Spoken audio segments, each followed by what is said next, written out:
আসসালামু আলাইকুম। কি অবস্থা ভাই, কেমন আছো সবাই? ঠিকঠাক মতো দেখতে এবং শুনতে পাচ্ছ কিনা আমাকে জানাও।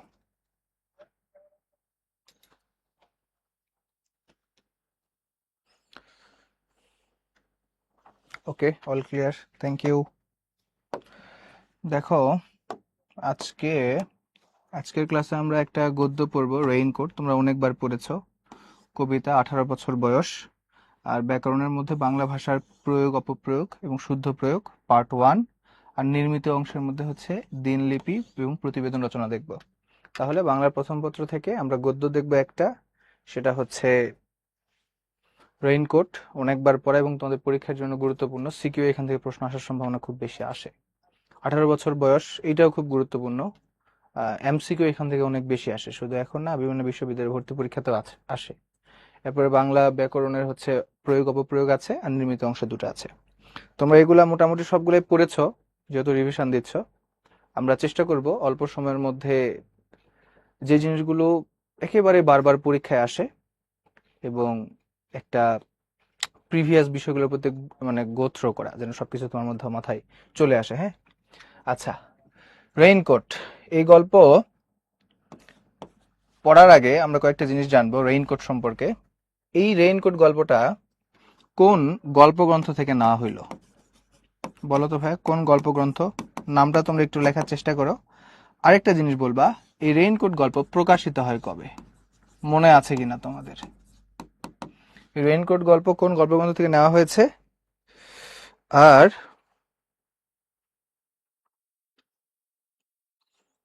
এটা কবে প্রকাশিত হয়? ওকে, গুড। 1995। 1995 সালে এটা প্রকাশিত হয়। আর গল্পগ্রন্থ হচ্ছে জাল স্বপ্ন স্বপ্নের জাল, তাই না? জাল স্বপ্ন স্বপ্নের জাল, এই গল্পগ্রন্থ থেকে এটা নেওয়া হয়েছে। লিখেছেন কে? আখতারুজ্জামান ইলিয়াস। আখতারুজ্জামান ইলিয়াসের কিন্তু মজার একটা ব্যাপার আছে। হ্যাঁ, তার কিন্তু তিনটা নাম। তার নাম ছিল মূলত হচ্ছে, তার বাবার এক ছিল একটা, তিনের এক ছিলেন একটা। হ্যাঁ, তার বাবার এক ছিল হচ্ছে মোহাম্মদ আখতারুজ্জামান মোহাম্মদ ইলিয়াস। আর তিনি পরবর্তীতে এটাকে করেছিলেন হচ্ছে আখতারুজ্জামান ইলিয়াস। ওকে, তিনি গাইবান্ধায় জন্মগ্রহণ করেন। গাইবান্ধার কোন গ্রামে? গটিয়া গ্রামে, তার মামার বাড়িতে। আর তার নিজের বাড়ি, বাবার বাড়ি ছিল হচ্ছে বগুড়ার উপকণ্ঠে নারুনি গ্রামে। এই দুটো জিনিস খুব গুরুত্বপূর্ণ, আমি যেগুলো দাগাই দেবো এগুলো পরীক্ষায় আসার মতো।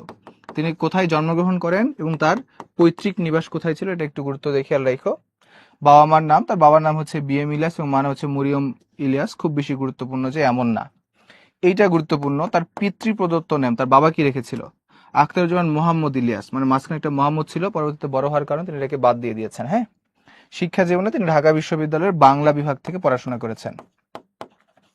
ঢাকা বিশ্ববিদ্যালয়ের বাংলা বিভাগ থেকে তার স্নাতক এবং স্নাতকোত্তর তিনি শেষ করেন।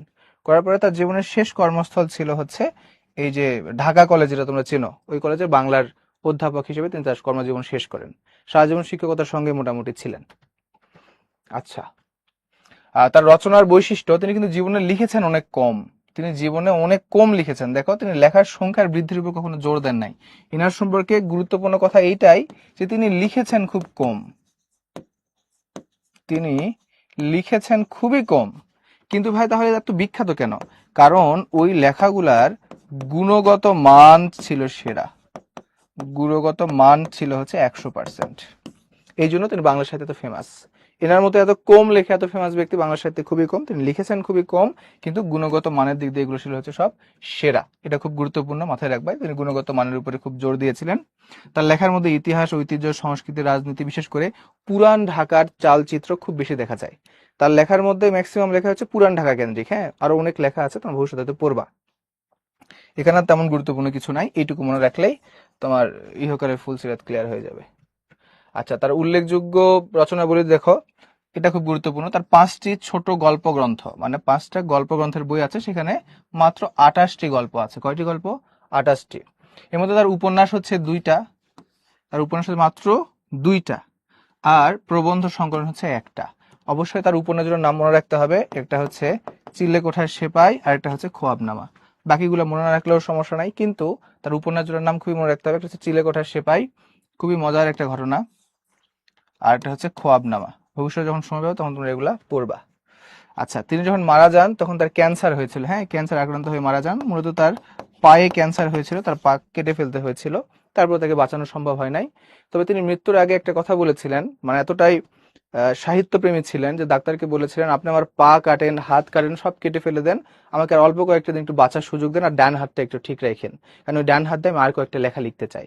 কিন্তু আসলে দিন শেষে ক্যান্সারের কাছে তাকে হার মানতে হয় এবং তিনি পরলোক গমন করেন। আচ্ছা, রেইনকোট গল্প, এই গল্পটা তোমরা অনেকে পড়েছো, বারবারই পড়েছো। রেইনকোট গল্পটা শুরু হয়েছে কিভাবে? একটা সময়ের বর্ণনা দিয়ে, তাই না? সময়টা খুব গুরুত্বপূর্ণ, দেখো ভোর রাত, এটা গুরুত্বপূর্ণ, মনে রাখো। তো কখন থেকে শুরু হইলো? ভোর রাত, ভোর রাত থেকে আসলে শুরু হলো, ভোর রাত থেকে শুরু হলো, বৃষ্টি টিষ্টি হচ্ছে, খুবই বৃষ্টি। এই বৃষ্টির মেয়াদ কতদিন বলতো? আল্লাহ দিলে বৃষ্টির মেয়াদ হচ্ছে 3 দিন। বৃষ্টির মেয়াদ হলো 3 দিন, মানে 3 দিন থেকে বৃষ্টি হচ্ছে। এখন প্রসঙ্গ হচ্ছে এই যে উত্তরবঙ্গের দিকে একটা কথার প্রচলন আছে, হ্যাঁ, যে যদি কোনো বৃষ্টি ধরো যে শনিবারে শুরু হয়, তাহলে একদিনের মধ্যে শেষ হয়ে যায়, একটা কথার প্রচলন। আহ, তারপরে এরকম আর কিছু কথাবার্তা আছে, আমি তোমাকে একটু পরে বলতেছি। দেখো, শনিতে আহ, এই যে এখানে একটা গুরুত্বপূর্ণ জিনিস, সবকিছু তো পড়া লাগবে না, একটু ব্যবসা দেখলেই হবে। আচ্ছা, এই যে এইটুকুটা দেখো, শনিতে 7, মঙ্গলে 3, আর বাকি সব দিন দিন। এই জিনিসটা একটু খেয়াল রাখো। একটা হচ্ছে শনিতে 7, একটা হলো মঙ্গলে 3, আর বাকি সব দিন দিন। মানে কি ভাই? মানে হচ্ছে একটা কথার প্রচলন ছিল যে শনিবারে কোনো বৃষ্টি শুরু হলে সেটা 7 দিন ধরে থাকে, মঙ্গলবারে কোনো বৃষ্টি শুরু হলে সেটা 3 দিন ধরে থাকবে, আর বাকি ধরা হচ্ছে শুক্রবারে বৃষ্টি শুরু, শুক্রবারে শেষ হয়ে যায়। এই ধরনের একটা কথার প্রচলন ছিল, এটা প্রবাদ ধরনের কথা। এটাকে বলা হয় এক ধরনের বচন, হ্যাঁ, বচন। বচন মানে হচ্ছে কথা। কিন্তু কার মুখ দিয়ে বের হয়েছিল এটা? এই ডাক এবং খনা নামে দুজন ব্যক্তি ছিল এক সময়। এটা হচ্ছে খনার মুখ দিয়ে বের হয়েছিল, এই জন্য একে বলা হয় খনার বচন। একটু মনে রাখো, খনা নামে একজন নারী চরিত্র ছিল, সে বিভিন্ন সময় গ্রামে গিয়ে এগুলো কথাবার্তা বলতো, তার মুখ দিয়ে বিভিন্ন রকমের হচ্ছে প্রবাদ প্রবাদ বলতো। তো ওইটার সঙ্গে আমাদের এই গল্পের বৃষ্টিটা একবার মিলে গেছে। এই বৃষ্টিও শুরু হয়েছে মঙ্গলবারে এবং 3 দিন ধরে ছিল। ওই জন্য লেখকের মনে হয়েছে আসলে তাহলে মনে হয় ওই প্রবাদটার সঙ্গে মিলে গেছে, তাই তিনি বলতেছেন শনিতে 7, মঙ্গলে 3, আর বাকি সব দিন দিন। এই কনসেপ্টটা একটু এখানে মনে রাখবেন, এটা একটা খনার বচন। যেহেতু লেখকের বৃষ্টির সময়ের সঙ্গে ওই বচনটা মিলে গেছে, এই জন্য তিনি এখানে এইটাকে নিয়ে আসছেন। হ্যাঁ, এটা একটু মনে রাখো। আচ্ছা, তো এরপরে দেখো, তিনি ঘুমাতে যাচ্ছেন। এখানে একটা গুরুত্বপূর্ণ লাইন আছে, একটা হচ্ছে ম্যান প্রপোজেস। ধরো, ম্যান প্রপোজেস, হ্যাঁ, এটা একটু মনে রাখো। আর গড হচ্ছে disposes. Man proposes, god disposes. এটা মানে কি? মানুষ চায় কিন্তু স্রষ্টা ওটাকে হতে দেয় না, গড ডিসপোজ করে দেয়। তার মানে এখানে আমরা দেখবো যে গল্পের কথক নুরুল হুদা তিনি চাচ্ছিলেন এই বৃষ্টির মধ্যে আরেক পশলা ঘুমিয়ে নিতে। এটা তার প্রপোজাল, সে চাচ্ছে আরেকটু ঘুমাবে, কিন্তু কি ঘুমাইতে পারছিল না। গড ডিসপোজেস, গড ওটা কি করে দিলেন? শেষ করে, নষ্ট করে দিলেন। কি হবে? ইসহাক মিয়া যখন এসে তার দরজায় কড়া নাড়ল, তখন তার ঘুমটা ভেঙে গেল। তাই তিনি বলেছিলেন একটা গুরুত্বপূর্ণ প্রবাদ এটা, যে ম্যান প্রপোজেস, পরে গিয়ে আমরা দেখবো হচ্ছে গড ডিসপোজেস। ওকে, তাই তাকে ঘুম থেকে উঠলে হলো, দেখলো যে হচ্ছে ইসহাক মিয়া, যে কিনা পিয়ন ছিল, সে এসে তাকে ডাকছে। তো পিয়ন এসে ডাকার আগে সে যখন হচ্ছে দরজা খুলতে যাচ্ছিল, যার সময় সে ভয় পাচ্ছিল যে বাইরে যে পরিমাণ পাকিস্তানি সেনাবাহিনী এসে সবসময় ধরে, আজকেও মনে হয় যে পাকিস্তানি সেনাবাহিনী এসেছে আমাকে ধরার জন্য। তাই সে দরজা খোলার সময় কি করতেছিল? 5 কলমা পড়তেছিল, তাদের তাদের সঙ্গে সামনে গিয়ে কলমাটা পড়তে পারে এবং নিচে যে মুসলমান এটা যেন বুঝাইতে পারে। কিন্তু এখানে যাওয়ার সময়, ওই দরজা পর্যন্ত যাওয়ার আগেই তিনি একটা জিনিস নিতে ভুলে গিয়েছিলেন। কি নিতে ভুলে গিয়েছেন বলতো? এই যে টুপি, এটা গুরুত্বপূর্ণ, এমসিকিউ আসে যে তিনি টুপি মাথা দিতে ভুলে গেল। মানে এত সতর্কতা সত্ত্বেও একটা ভুল করে বসলেন। যাই হোক, এরপরে হচ্ছে আমরা দেখবো যে এখানে একজন ব্যক্তি আসলেন, তার নাম হচ্ছে ইসহাক মিয়া। এনার পরিচয় তোমরা সকলেই জানো, ইসহাক মিয়া, তাই না? ইসহাক, ইনি কি প্রিন্সিপালের অফিসের পিয়ন। কিন্তু তিনি এখন বাংলায় কথাবার্তা কিছু বলেন না। তিনি কিসে কথাবার্তা বলেন? উর্দুতে কথাবার্তা বলেন। সেই এপ্রিল মাসের শুরু থেকে তিনি বাংলায় কথাবার্তা ছেড়ে দিয়েছেন। কেন? কারণ তার কোন পূর্বপুরুষকে জানি, কোন খানসা, মানে এই যে তোমার পাকিস্তানের লোকজন ছিল এই টাইপের, তাই সেই পূর্বপুরুষের হাত ধরে সে এখন উর্দুতে কথা বলছে এবং বাড়তি কিছু সুযোগ সুবিধা নিচ্ছে। তো এখানে আমরা দেখবো সে এসে বলতেছে মিসক্রিয়ান লোক ইলেকট্রিকই ট্রান্সফরমার তোড় দিয়া। তার মানে মিসক্রিয়ান লোক বলতে বোঝানো হচ্ছে ওই সময় যারা মুক্তিযোদ্ধা ছিল তাদেরকে মিসক্রিয়ান বলা হচ্ছে, রাষ্ট্রদ্রোহী কাজে যারা যুক্ত তারা কি করেছে, ইলেকট্রিকের ট্রান্সফরমারকে ভেঙে দিয়েছে। और वापस जाने का टाइम प्रिंसिपल साहब का कोठी में ग्रेनेड फेंका, गेट तोड़ दिया। আর যখন চলে যাচ্ছিল তারা, যাওয়ার সময় প্রিন্সিপাল স্যারের যে কুঠি মানে ঘর বা বাড়ি তার সামনে গ্রেনেড ফেলে দিছে এবং গেটটা ভেঙে দিছে। তো এখন প্রিন্সিপালের বাড়ির উপরে বোমা মারলো, ঘটনা কি, এখানে কি হইলো, সমস্যা কি? সমস্যা হলো ওই প্রিন্সিপালের কুঠি বা ঘর বা বাড়ি তার সামনে গ্রেনেড মারা মানে পাকিস্তানিদের ওখানে একটা ওরা কি করেছিল, একটা ক্যাম্প করেছিল, ওই ক্যাম্পের উপরে কি হয়ে গেছে, বোমা মারা হয়ে গেছে। এই জন্য কলেজে একজন নতুন কি আসছে, একজন আর্মি অফিসার আসছে। এসে সে এখন হচ্ছে সব শিক্ষককে ডাকতেছে, যাকে যাকে সন্দেহ হচ্ছে তাকে তাকে নিয়ে উঠায় নিয়ে চলে যাবে এই জন্য। তো সেই ডাকাটাই ডাকতে এসেছে আমাদের এখানে ইসহাক মিয়া। তোমরা সব পড়েছো, আমার সবকিছু পড়ার দরকার নাই, আমি একটু আগায় যাচ্ছি শুধু গুরুত্বপূর্ণ লাইনগুলো দাগাই দিয়ে। এই যে কলেজের জিমনেশিয়াম এখন মিলিটারি ক্যাম্প, তাহলে মিলিটারি ক্যাম্প কোথায়, কলেজের জিমনেশিয়ামটা এখন মিলিটারির ক্যাম্প হয়ে গেছে। তবে প্রিন্সিপালের বাড়ির গেটে বোমা ফালা মানে মিলিটারি ক্যাম্পে অ্যাটাক করা, এই যে যেটা বললাম সেইটাই। তখন সে জানতে চাচ্ছে যে ক্যাসে, কিভাবে হলো। তখন এখানে গুরুত্ব একটা কথা বললো, প্রিন্সিপালের পিয়ন জানবে কি করে, অর্থাৎ ইসহাক মেয়ে তখন বলতেছে আমি কেমনে জানবো, এটা তো আপনিই বলতে পারবেন, ও আপই কে সাকতা, তাই না? তখন তো হচ্ছে নুরুল হুদা একটু ভয় পেয়ে গেল, আরে আমি বলতে পারবো মানে, আমি তো চুপচাপ নিরীহ মনের একটা মানুষ, তো আমি কেমনে বলতে পারবো? এই ইসহাক মেয়েকে আমাকে আবার ইয়া মনে করতেছে নাকি, ওদেরকে ওদের হচ্ছে সঙ্গের আতাত করেছে এরকম মনে করছে কিনা আবার। সে একটু ভয়টাই পাইলো। যাই হোক, এরপরে সে হচ্ছে ইসাক মেয়েকে বললো আপনি একটু বসেন, বসে একটু চাটা খান। ইসাক মেয়ে বললো না না না, চা খাওয়ার কোনো সুযোগ নাই, আমাকে যেতে হবে। কোথায় যেতে হবে, কোথায় যেতে হবে বলো? জিওগ্রাফি প্রফেসর বাড়িতে যেতে হবে। কোথায় যেতে হবে? আব্দুস সাত্তার মৃধাকা, মানে মৃধা আর কি, হ্যাঁ মৃধা, ওই মৃধাটা মৃধাকা হয়ে গেছে। আব্দুস সাত্তার মৃধা, তার ঘরে যাওয়া দরকার, তার বাড়িতে যাওয়া দরকার, তাকেও ডাকতে হবে। আপনাকে দ্রুত ডেকে পাঠাইছে, আপনি দ্রুত চলে আসেন।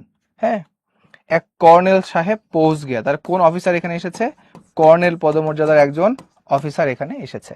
ওকে, তো যাই হোক, এই যে জিওগ্রাফির প্রফেসর এর বাড়ির দিকে তার জিওগ্রাফি প্রফেসর নাম আসে, উত্তর কি হবে? আব্দুস সাত্তার মৃধা। জিওগ্রাফি প্রফেসরকে আব্দুস সাত্তার মৃধা। এরপরে হচ্ছে আমাদের ইসহাক মিয়া এখন এই আমাদের নুরুল হুদা গল্পের কথক, তিনি যাবেন। যাওয়ার আগে তার স্ত্রী আসমার সঙ্গে একটু তার খুনসুটি হয়। আসমা বলে যে বাহিরে তো সবকিছুই, মানে সে জানে, নুরুল হুদা জানে যে বাহিরে সবকিছু নর্মাল, কিন্তু ওই যে বলে না একটু ভয় টয় দেখায় আর কি। তো তার স্ত্রী আসমা সে এসে ভয় দেখায় যে হাই হাই বাইরে যেতে হবে আজকে তোমাকে, একটু আগেই শুনলাম কই জানি গুলি টুলি মারছে না, কি হয়েছে? ধরো তুমি এমনি থেকে ভয় পাচ্ছ, যে যাচ্ছ না, তার উপর আবার তোমাকে যদি কোনো একটা ভয়ের সংবাদ দেওয়া হয়, তাহলে তোমার তো ভয়টা আরো কি লাগবে, আর বেশি লাগতে পারে। তো তখন এই যে একটু এদের মধ্যে কথাবার্তা হচ্ছিল এখানে। তখন আসমা বলছে যেতেই হবে, অসময়ে বৃষ্টিতে ভিজে তোমার হাঁপানিটার টানটা যদি আবার বেড়ে যায়। প্রশ্ন আসতে পারে নুরুল হুদা কোন রোগের রোগী ছিলেন? নুরুল হুদার কোন রোগ ছিল ভাই বলো তো? হাঁপানি ছিল, এটা অনেকে হয়তো স্কিপ করে যায়। তার নুরুল হুদার কোন রোগ ছিল? হাঁপানি ছিল। বইয়ের এসব সোহাগের কথা কি তার চলবে? বউ কি প্রিন্সিপালের ধমকের ভাগ নিবে? এর উপর কলেজে কর্নেল এসেছে, কপালে আজ কি আছে আল্লাহ জানে। ফায়ারিং স্কোয়াডে দাঁড় করিয়ে দেয় যদি, কর্নেল সাহেবের হাতে পায়ে ধরে ঠিক কপালে গুলি করার হুকুমটা জারি করানো যায় না? দেখে যে কপালে গুলি করে যাচ্ছে মানে কি, তো তার মধ্যে একটা সুপ্ত সাহস কিন্তু আগে থেকে আছে। মানে বুকে গুলি করা, পায়ে গুলি করা, হাতে গুলি করা, এখানে তো হচ্ছে মৃত্যু হওয়ার সম্ভাবনা কম। তো সে চাচ্ছে সাহসীর মতো মৃত্যুবরণ করতে, যেন তার কপালে গুলিটা করা হয়। সে যে সাহসী হয়ে উঠবে তার একটা ইঙ্গিত কিন্তু শুরুতেই দেওয়া হচ্ছে, সাহসী হয়ে উঠবে সে, তার ইঙ্গিতটা এখানে দেওয়া হচ্ছে। প্রিন্সিপাল কি তার জন্য কর্নেলের এই তদবিরটুকু করবে না? পাকিস্তানের জন্য প্রিন্সিপালের দিন রাত কত দোয়াদুদ পড়ছে। গুরুত্বপূর্ণ লাইন, খ নাম্বার প্রশ্ন এটা আসে, খ নাম্বার প্রশ্নে আসে। একটু বলে দিচ্ছি উত্তরটা, যে পাকিস্তানের জন্য প্রিন্সিপাল দিনরাত দোয়াদত করছে কেন? কারণ পাকিস্তান তো ওই যে এই প্রিন্সিপাল তো পাকিস্তানপন্থী, সে চায় পাকিস্তান হচ্ছে সবকিছু দখল করে ফেলুক, এই জন্য সে পাকিস্তানের জন্য দোয়াদরুদ পড়ছে। সময় নেয় অসময় নেয় আল্লাহর দরবারে কান্নাকাটি করে, সময় করে কলিগদের গালিগালাজা করে। কোন কলিগদের? যারা হচ্ছে বাংলাদেশের মুক্তিযুদ্ধকে সাপোর্ট করে, সেই কলিগদের অনেক সময় এই প্রিন্সিপাল ডক্টর আফাজ গালাগালিও করে। তো এপ্রিল মাসের মাঝামাঝি প্রিন্সিপাল মিলিটারির বড় কর্তাদের কাছে সবিনয় নিবেদন করেছিল, পাকিস্তান যদি বাঁচাতে হয় তো স্কুল কলেজ থেকে শহীদ মিনার হটাতে হবে। তো স্কুল কলেজ থেকে শহীদ মিনার হটানো শুরু করে পাকিস্তানিরা কার পরামর্শে? ডক্টর প্রিন্সিপাল এই যে তোমাদের আফাজ আহমেদের পরামর্শে। এখান থেকে যে প্রশ্ন আসে, একটু ট্রিকি প্রশ্ন আসলে অনেকে পারে না, সেটা হচ্ছে যে কোন মাসের ঘটনা, অর্থাৎ কোন মাসে প্রিন্সিপাল এই যে পাকিস্তানিদেরকে এটা ইয়ে করার জন্য রিকোয়েস্ট করেছিল। ওটা হচ্ছে এপ্রিল মাস, খুব গুরুত্বপূর্ণ, এপ্রিল মাসের মাঝামাঝি যা ঘটনা ঘটে গেছে মোটামুটি সব হচ্ছে এপ্রিল মাসে এখানে বলা হচ্ছে। আচ্ছা, সবিনয় নিবেদন করছিল, যাই হোক হয়ে গেছে। পাকিস্তানের পাক সাপসুটাকে নিয়োগ করতে হলে সব কাটা উপড়াতে হবে। তাহলে এই কাটা মানে কি? কাটা মানে হচ্ছে শহীদ মিনার। আমি একটা প্রশ্ন করি, তোমরা একটু উত্তর দাও দেখি তো, যে এই যে গল্পটা লিখিত হচ্ছে এটা কোন ঋতুতে, কোন ঋতু তো বলো, কোন ঋতুর আলোকে, মানে কোন সময়ে লেখা হচ্ছে? তখন প্রকৃতিতে কোন ঋতু চলছিল একটু দেখি, পারো কিনা? প্রকৃতিতে কোন ঋতু চলছিল? একজন বলছে বর্ষাকাল। উপকণ্ঠে মানে, উপকণ্ঠে মানে হচ্ছে ঠিক তীরের উপরে। বর্ষাকাল না? আহারে, এই যে সবগুলা সেম অবস্থা, সব একেবারে গ্রীষ্ম মেরে দিছে। একজনের উত্তর ঠিক পাইলাম, তোমার আমি দেখাই, দেখো তোমার ভালো করে তো পড়ো না, এখনো পাই নাই, আমরা যখন পাবো তখন এটা দেখাবো। আগে বলে দিচ্ছি, এটা লেখা হয়েছে পুরাটাই হেমন্ত ঋতু। উত্তর হলো হেমন্ত। এখানে বর্ষা ঋতুর কথা আছে কিন্তু বর্ষাকালে লেখা না, এটা এটা হেমন্ত ঋতু, শেষ হেমন্তে এটা গল্পটা লেখা হচ্ছে, হেমন্ত। হ্যাঁ, এটা মনে রাখো। আচ্ছা, এটা পুরোটা পড়ানো তো লাগবে না, আমি আস্তে আস্তে কিছু বলে গুরুত্বপূর্ণ লাইনগুলো একটু দাগাই দেই। তাহলে এই যে এখানে একটা গুরুত্বপূর্ণ লাইন আছে, প্যান্টের ভেতরে পা গুলে দিতে সে শোনে রান্নাঘর থেকে বউ বলছে তাড়াতাড়ি চলে এসো, বৃষ্টি শুরু হওয়ার আগে মিরপুর ব্রিজের দিক থেকে গুলির আওয়াজ আসছিল, কখন কি হয়? এই যে ভয় পেয়ে গেছে, এসব কথা বলার কি দরকার ছিল? রেডিও টেলিভিশনে হরদম বলছে সিচুয়েশন নরমাল। গুরুত্বপূর্ণ, দেখো তো রেডিও এবং টেলিভিশনে সিচুয়েশন নরমাল বলছে কারা, কোন রেডিও? এগুলা এগুলা পাকিস্তানি রেডিও। তারা হচ্ছে বাহিরের দেশকে বুঝাতে দিবে না, ওই সময় পাকিস্তান সরকার বাহিরের দেশকে বুঝাতে দেবে না যে বাংলাদেশের মধ্যে অস্থির অবস্থা চলছে, তাই তারা নিউজ চ্যানেলগুলোতে বা টিভিতে রেডিওতে বারবার বলছিল সবকিছু সিচুয়েশন নরমাল, পরিস্থিতি স্বাভাবিক। দুশ্মনকে সম্পূর্ণ কবজা করা গেছে। এই দুশ্মন মানে হচ্ছে বাঙালিদের কথা বলা হচ্ছে, মুক্তিযোদ্ধাদের। তো ইংরেজ ওই যে পাকিস্তানে বলছিল যে দুশ্মনদের সম্পূর্ণ কবজা করা গিয়েছে, মিসক্রিয়েন্টরা সব খতম হয়ে গিয়েছে, প্রেসিডেন্ট দেশে আবার গণতন্ত্র ফিরে দিতে বদ্ধপরিকর। কিছুদিন বাদে বাদে তার ভাষণ শোনা যায়, our ultimate aim remains the same, আমাদের লক্ষ্য এখনো ঠিকই আছে, কি? That is to hand over power to the elected representatives of the people. বলছে আমরা এখনো চাই যে জনগণের দ্বারা নির্বাচিত সরকারের হাতে ক্ষমতা হস্তান্তর করতে। ওই সময় পাকিস্তান প্রেসিডেন্ট এটা বলতেছিল, কিন্তু মনে মনে তো অন্য কাহিনী। আচ্ছা, এরপরে এই তার স্ত্রীর সঙ্গে তার কথাবার্তা হচ্ছে, এগুলা খুব বেশি গুরুত্বপূর্ণ না, আমরা সামনের দিকে একটু এগিয়ে যাব। তার ভাই ছিল, তার ভাইয়ের নাম কি জানি? মিন্টু, তাই না? এই যে মিন্টু, সে হচ্ছে শ্যালক, আসমার ভাই, এটা তোমরা পড়েছো। সে কিছুদিন আগে, এই তারিখটা গুরুত্বপূর্ণ, জুন মাসের 23 তারিখে সে হচ্ছে যে মগবাজারের 2 কামরার একটা ফ্ল্যাট ছিল, সেখান থেকে চলে গেছে কোথায়? গেরিলা মুক্তিযুদ্ধের ট্রেনিং নেওয়ার জন্য চলে গেছে ভারতে। সেখান থেকে সে দুমদুম করে কি মারে? এই যে হচ্ছে পাকিস্তানিদের মারে। তাই এটা খুব গুরুত্বপূর্ণ, কত তারিখে গেছে? 23শে জুন। হ্যাঁ, 23শে জুন, খুবই গুরুত্বপূর্ণ, এটা মনে রাখো, ইম্পর্টেন্ট। এরপর থেকে সে বাড়ি বেশ কয়েকবার চেঞ্জ করলো, চেঞ্জ করে আসলে কাজ হচ্ছে না, লোকজন তার শালককে নিয়ে কথাবার্তা বলতেছে। আমরা সামনের দিকে এগিয়ে যাই। এরপরে আমরা দেখবো এই যে তার বাচ্চা আছে দুইটা, একটা ছেলে আছে আর একটা মেয়ে আছে। তো এই যে বলতেছে আব্বু ছোট মামা হয়েছে, আব্বু ছোট মামা হয়েছে, তার মানে মিন্টু রেখে যাওয়া রেইনকোট পরার পরে এই আমাদের গল্পের কথক নুরুল হুদা তাকেও কিসের মতো লাগতেছে? মিন্টুর মতো লাগতেছে। তো এটা শুনে সে একটু ভয় পাইলো। 2.5 বছরের মেয়ে, তার মেয়ের বয়স হচ্ছে 2.5 বছর, তার মেয়ের বয়স 2.5 বছর। সে ঘুম ভাঙা বলায় একটু বলছিল আর কি, শুনে সে চমকে উঠলো, হায় হায়, আমাকে আবার মিন্টুর মতো লাগলে তো সমস্যা, পাকিস্তানের ঢুকে আমাকে আবার মেরে ফেলবে। সো এই ভয় সে পাচ্ছিল, কিন্তু যে মনে হলো যে আরো অনেক লোকে তো রেইনকোট পরতে পারে, রেইনকোট পরার মাধ্যমে তো আমি তার হয়ে যাচ্ছি না, মুক্তিবাহিনী হয়ে যাচ্ছি না। সো সে হচ্ছে বের হয়ে চলে গেল। সে যাচ্ছে, যাওয়ার সময় একটা মজার ব্যাপার আছে, যে সে বের হলো, বের হয়ে হচ্ছে তাকে বাস ধরতে হবে। এখন বাস ধরার আগে সে বাস স্ট্যান্ডে যখন দাঁড়ায় ছিল, তখন এখানে একটা ছোকরা ছেলে ছিল, একটা দোকানদার ছেলে। সে ফিস ফিস করে একটু বেশি কথা বলে, বাচাল টাইপের একটা ছেলে ছিল। সে আজকে হচ্ছে নুরুল হুদাকে বলতেছে, আপনি দেখেন নাই ওই যে সেই ইয়াকে করে আসছিল, এসে ধমাধম কয়েকজনকে মেরে দিয়ে চলে গেছে। তাহলে এই যে বাস স্ট্যান্ডে তার কার সাথে দেখা হলো? একটা ছেলের সঙ্গে দেখা হলো, দোকানদার ছেলের সঙ্গে। সেই দোকানদার ছেলের থেকে সে কিছু খোঁজ খবর পাচ্ছিল।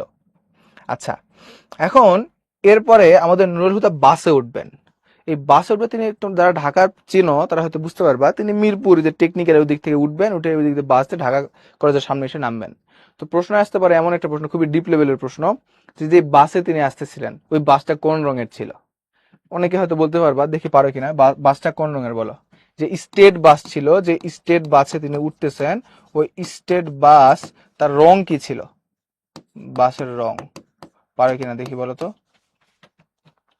লাল, সাবাস, লাল রং। আচ্ছা দেখো, এই স্টেট বাস মানে হচ্ছে বিআরটিসি, সহজ কথা।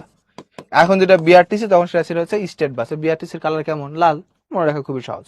তো বাসে করে তিনি উঠলেন, ওঠার পরে আমরা দেখতেছি যে লোকজন তাকে দেখে ভয় পাচ্ছে। বাসটা হচ্ছে এই যে চোর ছাচোর যা আছে এগুলো মুক্ত হচ্ছে। এরপর সে বাস আবার মিলিটারি উঠলো, মিলিটারি উঠে মিলিটারির সঙ্গে তার একটা চোখে চোখে একটা তীক্ষ্ণতা ভাব আদান প্রদান হলো। এরপরে মিলিটারি তাকে নেমে ওখান থেকে চলে গেল। এই তথ্যগুলো সকলে তোমরা জানো। এই বাসে চড়ে যাওয়ার সময় সে একটা কথা তার মনে হলো, ক্র্যাকডাউনের রাতের একটা ঘটনা। সেই রাতে তার খুব সারা রাত ধরে অনেক গোলাগুলি হয়েছে। তোমার হচ্ছে গোলাগুলির শব্দ, বোমা ফাটার শব্দ, তারপর হচ্ছে ট্যাঙ্কের শব্দ, এগুলো শব্দ সারা রাত তার ঘুম হয় নাই। তার সারা রাত ধরে কোথায় লুকায় ছিল? যে বেডের নিচে লুকায় ছিল। কিন্তু সকালবেলা ভোরের দিকে নুরুল হুদার একটু আজান শুনতে মন চাইছে। সে যে নামাজ পড়ে 5 ওয়াক্ত এমন না, কিন্তু সে হচ্ছে শুক্রবারের নামাজটা পড়তে যায়। কিন্তু আজকে কি তানজারি একটু মনে হচ্ছে আমি একটু যদি পড়তে পারতাম, একটু যদি আজানটা শুনতে পারতাম। তাই সে আজান শোনার জন্য জানালার ফাঁকে গিয়ে দাঁড়ালো। দেখলো যে আশেপাশে কোথাও কোনো বিদ্যুৎ নাই, ইলেকট্রিসিটি নাই। তো ওই মসজিদের যে মুয়াজ্জিন ছিল সে হচ্ছে নিজের গলাতেই মাইক ছাড়াই হচ্ছে আল্লাহু আকবার বলল। প্রথমবার যখন আল্লাহু আকবার বললো, বলার পরে দ্বিতীয়বার আল্লাহু আকবার বলার আগেই ঠিক ওই মুহূর্তেই তাকে ওই পাকিস্তানি সেনাবাহিনীর কেউ একজন গুলি করে তাকে মেরে ফেললো। তার মৃতদেহটা নিচে পড়ে গেল। এই দৃশ্যটা তার মনে হচ্ছিল, এবং সে ভাবতেছিল আজকেও কি এই দৃশ্যের পুনরাবৃত্তি হবে কিনা, অর্থাৎ তাকেও আজকে পাকিস্তানে ধরে নিয়ে যাকে মারবে কিনা, এই চিন্তাটা তার মধ্যে হচ্ছিল। এটা একটা গুরুত্বপূর্ণ ঘটনা। আমরা সামনের দিকে আগায় যাই। আর তেমন কিছু তোমরা সবাই পড়েছো এটা বারবার, আমরা প্রশ্ন সলভ করবো আসলে, তখন দেখা যাবে। এরপর আমরা দেখলাম যে নুরুল হুদা যখন চলে গেলেন কলেজে, যে দেখলেন যে সেখানে প্রিন্সিপালের যে চেয়ার ছিল, সিংহাসন মার্কা চেয়ার, ওই চেয়ারের মধ্যে একটা মিলিটারি জাদরেল টাইপের পান্ডা বসেছিল, তাই না? আর হচ্ছে এই আমাদের নুরুল হুদা যখন রুমের মধ্যে ঢুকলেন, ঢুকতে ঢুকতে তখন হচ্ছে প্রিন্সিপাল বলছে, এই যে আমাদের চলে এসেছে mister Huda, professor in chemistry. তারপর প্রফেসর ইন কেমিস্ট্রি বলার পরে জিবাই কামড় বললো, থুক্ক ভুল হয়ে গেছে মুরব্বী, উনি তো প্রফেসর না, লেকচারার ইন কেমিস্ট্রি। তার মানে আমাদের নুরুল হুদা হচ্ছে লেকচারার, মানে মাত্রই কলেজে ঢুকেছেন। তো এই যে এইরকম করার কারণে যে মিলিটারি পান্ডাটা বসেছিল সে খুব ক্ষেপে গেল। ক্ষেপে গিয়ে হচ্ছে ডক্টর আফাজউদ্দিনকে বলল, এই আপনি বেশি কথা বলেন কেন? এত পাকিস্তানিদের আমাদের আর্মিদের নিয়ে এত শায়রি টায়রি করতেছেন, আপনি কিন্তু সাবধানে থাকবেন, আপনার খুব বার বেড়ে গেছে, আপনার কিন্তু আমরা আজকে থেকে করা ওয়াচে রাখবো। তো এভাবে যখন কথা বলতেছিল প্রিন্সিপালের সঙ্গে, প্রিন্সিপাল তখন ভয় পেয়ে গেছে যে হায় হায় একটু ভালো করতে গিয়ে খারাপ হলো কিনা। তখন প্রিন্সিপাল ভয়ে তার চেহারার রং পাল্টে গেছে। কেউ বলতে পারবা যে ভয়ে প্রিন্সিপালের চেহারার রং কি বর্ণ ধারণ করেছে? তার চেহারার রংটা কি হয়েছিল ভয়ে? প্রিন্সিপালের চেহারার বর্ণ কি, কোন কালার হয়ে গেছিল? লাল, লাল, নীল, বেগুনি, একটু হলুদ বলো কেউ। নীল বলছে, বেগুনি বর্ণ ধারণ করেছিল, বেগুনি। ভয়ে তার চেহারা হয়ে গেছিল কি? বেগুনি। এখন মানুষের চেহারা তো ভয় পেলে কালো হয়ে যায়, তো প্রিন্সিপালের চেহারা কালো হলো না কেন? কারণ ছোট থেকে কালোই ছিল, এর চেহারাই ছিল কালো, সেখান থেকে সে হচ্ছে বেগুনি হয়ে গেছে ভয়ে আর কি। তো যাই হোক, এরপরে সে নুরুল হুদাকে অনেক জিজ্ঞেস করা হইলো, করার পর তাকে চোখ বেঁধে নিয়ে যাওয়া হলো। এর মধ্যে আরেকটা ঘটনা আছে, প্রিন্সিপাল আফাজ তিনি কিন্তু একজন শিক্ষককে আজকাল খুব সমীহ করে চলছেন। উর্দুর প্রফেসর আকবর সাজিদ তাকে খুব সমীহ তোয়াজ করে চলছেন। কেন? কারণ উর্দুর প্রফেসর, তার মানে সে উর্দু ভাষা জানে। উর্দু ভাষা জানার কারণে ওই পাকিস্তানি সরকারের কাছে তার একটু দাম ছিল ভালো, তাকে ওই যে পাকিস্তান সরকার খুব বেশি মূল্য দিত। তাই প্রিন্সিপাল হওয়ার সত্ত্বেও প্রিন্সিপাল ওই আকবর সাজিদের কাছে একটু মাঝে মধ্যে যাইতো, একটু দেখা সাক্ষাৎ করতো, একটু গল্প করতো, একটু এক্সট্রা সুবিধা নেওয়ার জন্য। এই প্রসঙ্গটাও আসে। তো নুরুল হুদাকে ধরে যখন নিয়ে যাওয়া হলো, নিয়ে যাওয়ার পরে হচ্ছে চোখ বেঁধে নিয়ে যাওয়া হলো দুটো জিপে করে, তার সঙ্গে আব্দুস সাত্তার মৃধাকে নিয়ে যাওয়া হলো। নিয়ে যাওয়ার পর নুরুল হুদাকে একটা রুমের মধ্যে রাখা হলো, তাই না? প্রথমে চেয়ারে রাখা হয়েছিল, এটা গুরুত্বপূর্ণ একটা জায়গা, আমরা ওখানে চলে যাব।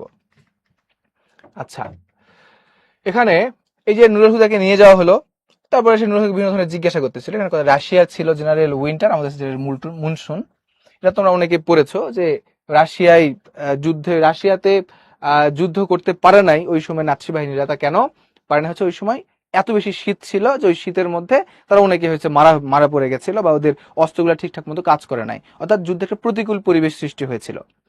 মানে সমস্যার সৃষ্টি হয়েছিল। তো আমাদের বাংলা এই অঞ্চলটাও কিন্তু দেখো অনেক নদ নদীতে ভরপুর, এবং যখনই বর্ষাকাল হয় তখন কিন্তু প্রচুর পরিমাণ বন্যা হয়। তো ওই যে পাকিস্তান ওই অঞ্চলে যারা ছিল ওদের কিন্তু নদ নদী একটু কম। তোমরা হয়তো যারা জিওলজিক্যাল ব্যাপার স্যাপার জানো, পাকিস্তানের দিকে কিন্তু নদী কম। তো ওইদিকে মানুষজন এত পানির সঙ্গে পরিচিত ছিল না, ফলে তারা আমাদের বাংলাদেশে যখন আসলো তখন খুব বেশি তো নদীও পার হতে পারতেছিল না, আর যে পানিবাহিত বিভিন্ন রোগ দ্বারা আক্রান্ত হয়ে তার আসলে খুব ভালো মতো যুদ্ধ করতে পারে নাই, যেটা আমাদের জন্য একটা অ্যাডভান্টেজ ছিল, কারণ আমরা পানির মধ্যে বড় হয়েছে। সো এই জন্য এখানে বলা হয়েছে যে রাশিয়ার ছিল জেনারেল উইল্টার, আমাদের ছিল জেনারেল মুনসন, তাই না? আমাদের জন্য এটা যুদ্ধে খুব সাহায্য করেছিল।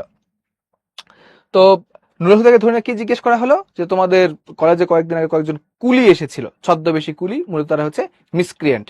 তারা কি নিয়ে এসেছিল? কয়েকটা আলমারি নিয়ে এসেছিল। তো এই আলমারি নিয়ে আসছিল, এদের সঙ্গে তুমি গোপনে গিয়ে একটা কথা বলেছো। কি কথা বলেছো বলো? ওরাই তো মিসক্রিয়েন্ট ছিল, তোমার কি ওদের সঙ্গে কোনো সম্পর্ক আছে কিনা? তখন সে বললো না, কুলিদের সঙ্গে আমার সম্পর্ক থাকবে কেন? আমি কলেজের শিক্ষক, আর তারা কুলি, তার সঙ্গে আমার কোনো সম্পর্ক থাকতে পারে? নেভার। আমাকে প্রিন্সিপাল বলেছিল যে গিয়ে আলমারির মানগুলা চেক করতে, রঙের গ্রেডিং ঠিক আছে কিনা দেখার জন্য আমি গিয়ে জাস্ট এইটুকুই করেছি। তো ওদের সঙ্গে আমার গোপন কোনো আতাত নাই। প্রশ্ন হলো, ওই যে আলমারি নিয়ে এসেছিল, ও কয়টা আলমারি নিয়ে এসেছিল? ওর একটা প্রশ্ন এখানে আসে, আমরা একটু দেখি আলমারির কনসেপ্টটা। এটা একটু পরীক্ষায় আসার মতো প্রশ্ন। একটু আলমারির তার হিসাবটা তোমাদের দেখাই দেই।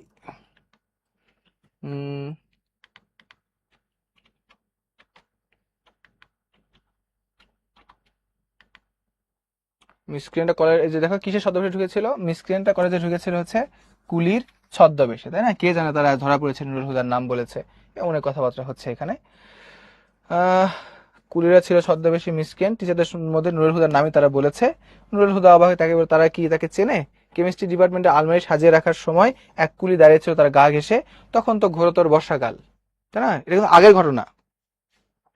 ঢাকায় এবার বৃষ্টি হয়েছে খুব, রাত দিনের বৃষ্টি নিয়ে সে কি যেন বলেছিল, তাতে কুলিটা বিড়বিড় করে ওঠে, বর্ষাকালে তো যুদ্ধ। তার বর্ষাকালে তো যুদ্ধ মানে কি? ওই যে পাকিস্তানের কথা বলা হচ্ছে, তার বর্ষাকালে খুব একটা ভালো যুদ্ধে পারদর্শিতা অর্জন করতে পারে না। এর মানে কি? স্টাফ রুমে কে একজন ফিসফিস করে বলেছিল বাংলার তো বর্ষাকাল সারা জানে না, এরা বলেছিল, তাই না? আচ্ছা, যাই হোক, এরপরে দেখো আমাদের নুরুল হুদাকে নিয়ে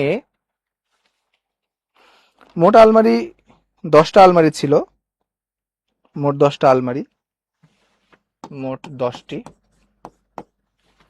এখন নুরুল হুদাকে নিয়ে যাওয়া হলো, গল্পের মূল প্রেক্ষাপট, নুরুল হুদাকে নিয়ে যাওয়ার পরে কি করা হলো? একটা জায়গাতে বসানো হলো, তাকে বিভিন্ন প্রশ্ন জিজ্ঞাসাবাদ করা হচ্ছিল। এরপর সে উত্তর দিচ্ছিল না, তাকে হচ্ছে হাত পা বেঁধে উপরে আংটার সঙ্গে ঝুলিয়ে দিয়ে তাকে মারা হচ্ছিল। এখন ওই যে মারতেছিল, মারার সময় এগুলো তার কাছে স্রেফ উৎপাত মনে হচ্ছিল। কেন? দেখো, প্রথম দিকে সে ছিল ভীতু, এটাই হচ্ছে এই গল্পের টুইস্ট। প্রথম দিকে সে ছিল ভীতু, তার মধ্যে এখন সে হয়ে গেছে কি? এখন সে হয়ে গেছে সাহসী। এখন সে হয়ে গেছে সাহসী। এই যে ভীতু থেকে সাহসী হওয়ার এই যে জার্নি, এই জার্নিটার নিয়ামক হিসেবে কাজ করছে কে?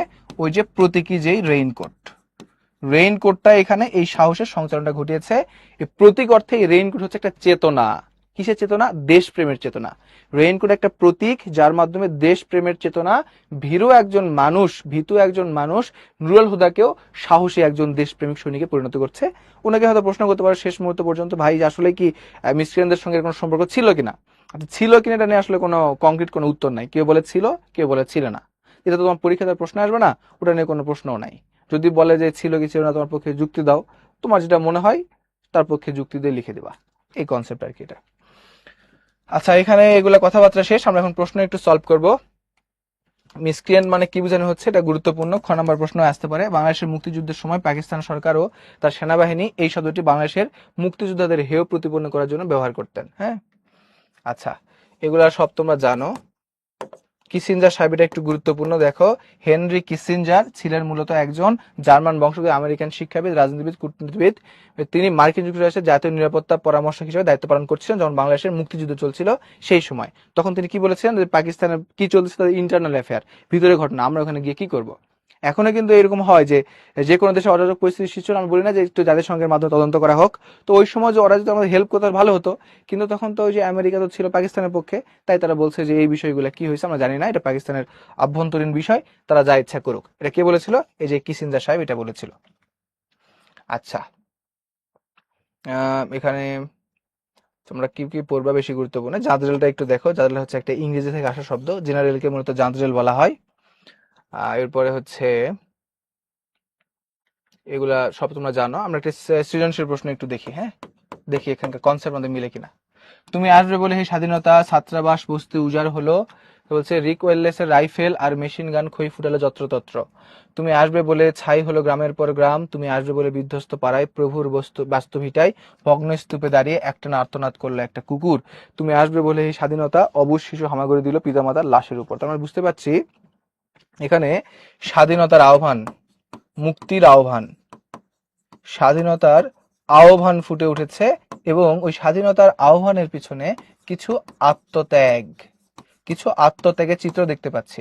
অর্থাৎ দেখো কত মানুষজন, এই যে বলছে বিধ্বস্ত পাড়ার প্রভুর বাস্তবিটায় ভগ্নস্তূপে দাঁড়িয়ে একটা কুকুর আত্মনাদ করছে। মানে ওই বাড়িতে যত লোকজন ছিল সবকিছু মারা গেছে, একটা কুকুর ওখানে স্রেফ দাঁড়ায় আছে, মানে একটা ধ্বংস হয়ে গেছে একটা পরিবার।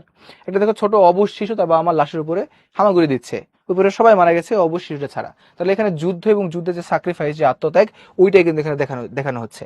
তাহলে মিলিটারি পান্ডা কোথায় বসেছিল? ওই যে প্রিন্সিপালের সিংহাসন মার্কা চেয়ারে, তাই না? প্রিন্সিপালের সিংহাসন মার্কা চেয়ারে এখানে ছিল হচ্ছে মিলিটারি পান্ডাটা বসেছিল। মনে হচ্ছে যেন বৃষ্টি পড়ছে রেইনকোটের উপরে। কখন এটা? ওই যে যখন মারতেছে ওকে, নুরুল হুদাকে যখন মারতেছে তখন তাকে লাগতেছে না। কি মনে হচ্ছে? ওই যে রেইনকোটের উপরে বৃষ্টি পড়লে যেমন টপ টপ শব্দ হয় একটা। অর্থাৎ এখানে এটার একটা বলতে লেখক কি বুঝিয়েছেন, এটা যদি আমি এক কথায় একটা উত্তর লিখি তাহলে এখানে আমরা দেখবো যে তার মধ্যে চেতনা, তোমার হচ্ছে চেতনার একটা জাগরণ ঘটেছে। আমি বলতে পারি এরকম তার মধ্যে চেতনার দেশপ্রেমের চেতনার জাগরণ ঘটেছে। এক একজনের উত্তর এক এক রকম হইতে পারে। আমি হলে এরকম লিখতাম যে দেশপ্রেমের চেতনার জাগরণ। অর্থাৎ নুরুল হুদার মধ্যে দেশপ্রেমের চেতনার জাগরণ ঘটেছে, তাই উক্ত লাইনের মাধ্যমে প্রকাশ পেয়েছে। তার উপর অত্যাচার করার পরে সে অত্যাচার তাকে অত্যাচারিত, মানে অত্যাচারের মতো মনে হচ্ছে না। কেন মনে হচ্ছে না? কারণ সে দেশপ্রেমিক হয়ে গেছে, দেশের জন্য সেটুকু করতেই পারে। উদ্দীপকের সাথে রেইনকোট গল্পটি কোন দিকে সাদৃশ্য রয়েছে? এই যে বললাম, এইটা যুদ্ধের সময় যে কি পরিমাণ স্যাক্রিফাইস করতে হয়েছে, ওই স্যাক্রিফাইস একটা চিত্র আমরা এখানে দেখতে পাচ্ছি। আচ্ছা, স্বাধীনতাকে পাওয়ার জন্য বাঙালি সাধারণের আত্মত্যাগী উদ্দীপক এবং রেইনকোট গল্পের মূল প্রতিপাদ্য মন্তব্য যত যাচাই করো। তোমাকে বলো এটা কি একমত নাকি তুমি দ্বিমত? আমি হলো তো একমত, অবশ্যই ভাই আমি হচ্ছে একমত। সো এখন এর আলোকে আমি এখানে উত্তর লিখবো। এই হচ্ছে এটার মূল বিষয়। আর এটা এখন কিছু ক নাম্বার প্রশ্নের উত্তর দেখো। রেইনকোট গল্প কত সালে প্রকাশিত হয়? তোমরা আমার সঙ্গে একটু লেখার চেষ্টা করো, কমেন্ট বক্সে লেখো। এটা আমরা একটু আগে পড়েছিলাম। রাশিয়া ছিল জেনারেল উইটার, আমাদের ছিল জেনারেল মুলসন। ব্যাখ্যা তো করে দিছে। এখানে বোঝানো হচ্ছে প্রতিকূল পরিবেশ, প্রতিকূল পরিবেশ যেখানে রাশিয়ায় তারা হচ্ছে যুদ্ধে জয়লাভ করেছিল, বা রাশিয়ার একটা প্রাকৃতিক বিরূপ পরিবেশের কারণে সেখানে বাহিরের শক্তি নাৎসি বাহিনী সেখানে ভালো কিছু করতে পারে নাই। আমাদের এখানে বর্ষাকালের কারণে পাকিস্তানিদের কি হয়েছিল, মানে অসুবিধা হয়েছিল। এটা আমাদের জন্য একটা অনুকূল পরিবেশ ছিল, কিন্তু বিপক্ষের জন্য প্রতিকূল পরিবেশ ছিল। এটাই মানে বোঝানো হয়েছে এখানে। 1995। ওকে, 1995। রেইনকোট গল্পে আসমা কে? আসমা হচ্ছে আমাদের গল্প কথক, যে সেই গল্প কথকের স্ত্রী। রেইনকোট গল্পের গল্প কথকের নাম কি? আমরা জানি হচ্ছে নুরুল হুদা। রেইনকোট গল্পে উর্দুর প্রফেসরের নাম কি? আকবর সাজিদ। রেইনকোট গল্পে প্রিন্সিপালের পিয়নের নাম কি? ইসহাক মিয়া। প্রিন্সিপালের মতে পাকিস্তানের শরীরে কাটা কি? শহীদ মিনার। রেইনকোট গল্পে উল্লেখিত প্রিন্সিপালের নাম কি? ডক্টর আফাজ। নুরুল হুদা কোন বিষয়ের শিক্ষক ছিলেন? রসায়নের বা কেমিস্ট্রির শিক্ষক ছিলেন। রসায়ন লিখলেও হবে, কেমিস্ট্রি লিখলেও হবে। ওকে, রেইনকোট গল্পে ইসহাক মিয়াকে প্রিন্সিপালের পিয়ন। প্রিন্সিপালের পিয়ন। অফিসের জন্য কয়টি আলমারি কেনা হয়েছিল? এইটা একটু বলো তো, পারো কিনা দেখি। অফিসের জন্য কয়টা আলমারি কেনা হয়েছিল? যেহেতু এই পড়ার মধ্যে আমি বলি না এটা। সাবাস, কেকা তো সব দিয়ে দিছো। অফিসের জন্য 3টি, বোটানি, হিস্ট্রি, জিওগ্রাফির জন্য 2টি করে, ইংরেজির জন্য 1টি। সাবাস। অফিসের জন্য কিনা হয়েছিল কয়টি? 3টি। সব মিলে 10টি, অফিসের জন্য হচ্ছে 3টি। ঠিক, এটা একটু জেনে রাখবা। প্রিন্সিপাল কাকে তোয়াজ করেন? ওই যে উর্দুর প্রফেসর আকবর সাজিদকে খুব তোয়াজ করেন। মিসক্রিয়ান্ট শব্দের অর্থ কি? দুষ্কৃতিকারী, তাই না? ওকে, ও আফি কহ সাকতা উক্তিটা কার? এটা কে বলেছে? ইসহাক মিয়া বলেছে। ইসহাক মিয়া যখন জিজ্ঞেস করলো যে কিভাবে হইলো এটা, কি হয়, কে বোমা টোমা মারলো, তখন ইসহাক মিয়া বলছে আপনি বলতে পারবেন, আমি আবার কেমনে বলবো। রেইনকোট গল্পটি কার লেখা? রেইনকোট গল্পটি হচ্ছে আমাদের আখতারুজ্জামান ইলিয়াসের লেখা। ওকে, অনুধাবনমূলক প্রশ্ন, আমি জ্ঞানমূলক উত্তরগুলো লিখে দিচ্ছি এখানে। দেখো, প্রিন্সিপালের বাড়ির গেটে বোমা ফেলা মানে মিলিটারি ক্যাম্প অ্যাটাক করা, এ কথার তাৎপর্য লেখো। তার মানে মিলিটারি ক্যাম্প এবং প্রিন্সিপালের বাড়ি একই জায়গাতে অবস্থিত। এখানে কি লিখতে হবে? একই জায়গাতে অবস্থিত, অবস্থান। এখানে অবস্থানটা প্রকাশ পেয়েছে যে প্রিন্সিপালের বাড়িতে অ্যাটাক করে মানে ওই পাকিস্তানিদের ক্যাম্পে অ্যাটাক করা, কারণ দুটার স্থান সেম জায়গাতেই ছিল। রেইনকোট গল্পে ইসহাক মিয়ার দাপট বেড়ে যাওয়ার কারণ ব্যাখ্যা করো। কারণ ইসহাক মিয়া এখন উর্দুতে কথা বলে। ইসহাক মিয়া উর্দুতে কথা বলে কারণ আবার তার পূর্বপুরুষের একটা বিষয় আছে, সেই পূর্বপুরুষ আগে ওই দিল্লির খান মানে হচ্ছে ওই পাকিস্তানের সঙ্গে সম্পৃক্ত কোন একটা ব্যক্তি ছিল, সেজন্য এখন তার কি হয়েছে, কথার দাপট বেড়ে গিয়েছে। রাশিয়া ছিল জেনারেল উইন্টার আমাদের মূল সুল। উক্তির তাৎপর্য ব্যাখ্যা করো। এখানে আমরা বলবো প্রাকৃতিক প্রতিকূলতা।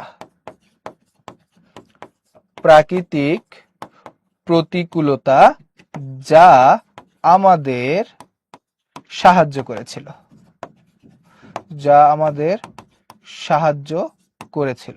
এই হচ্ছে আর জ্ঞানমূলক উত্তর। হ্যাঁ,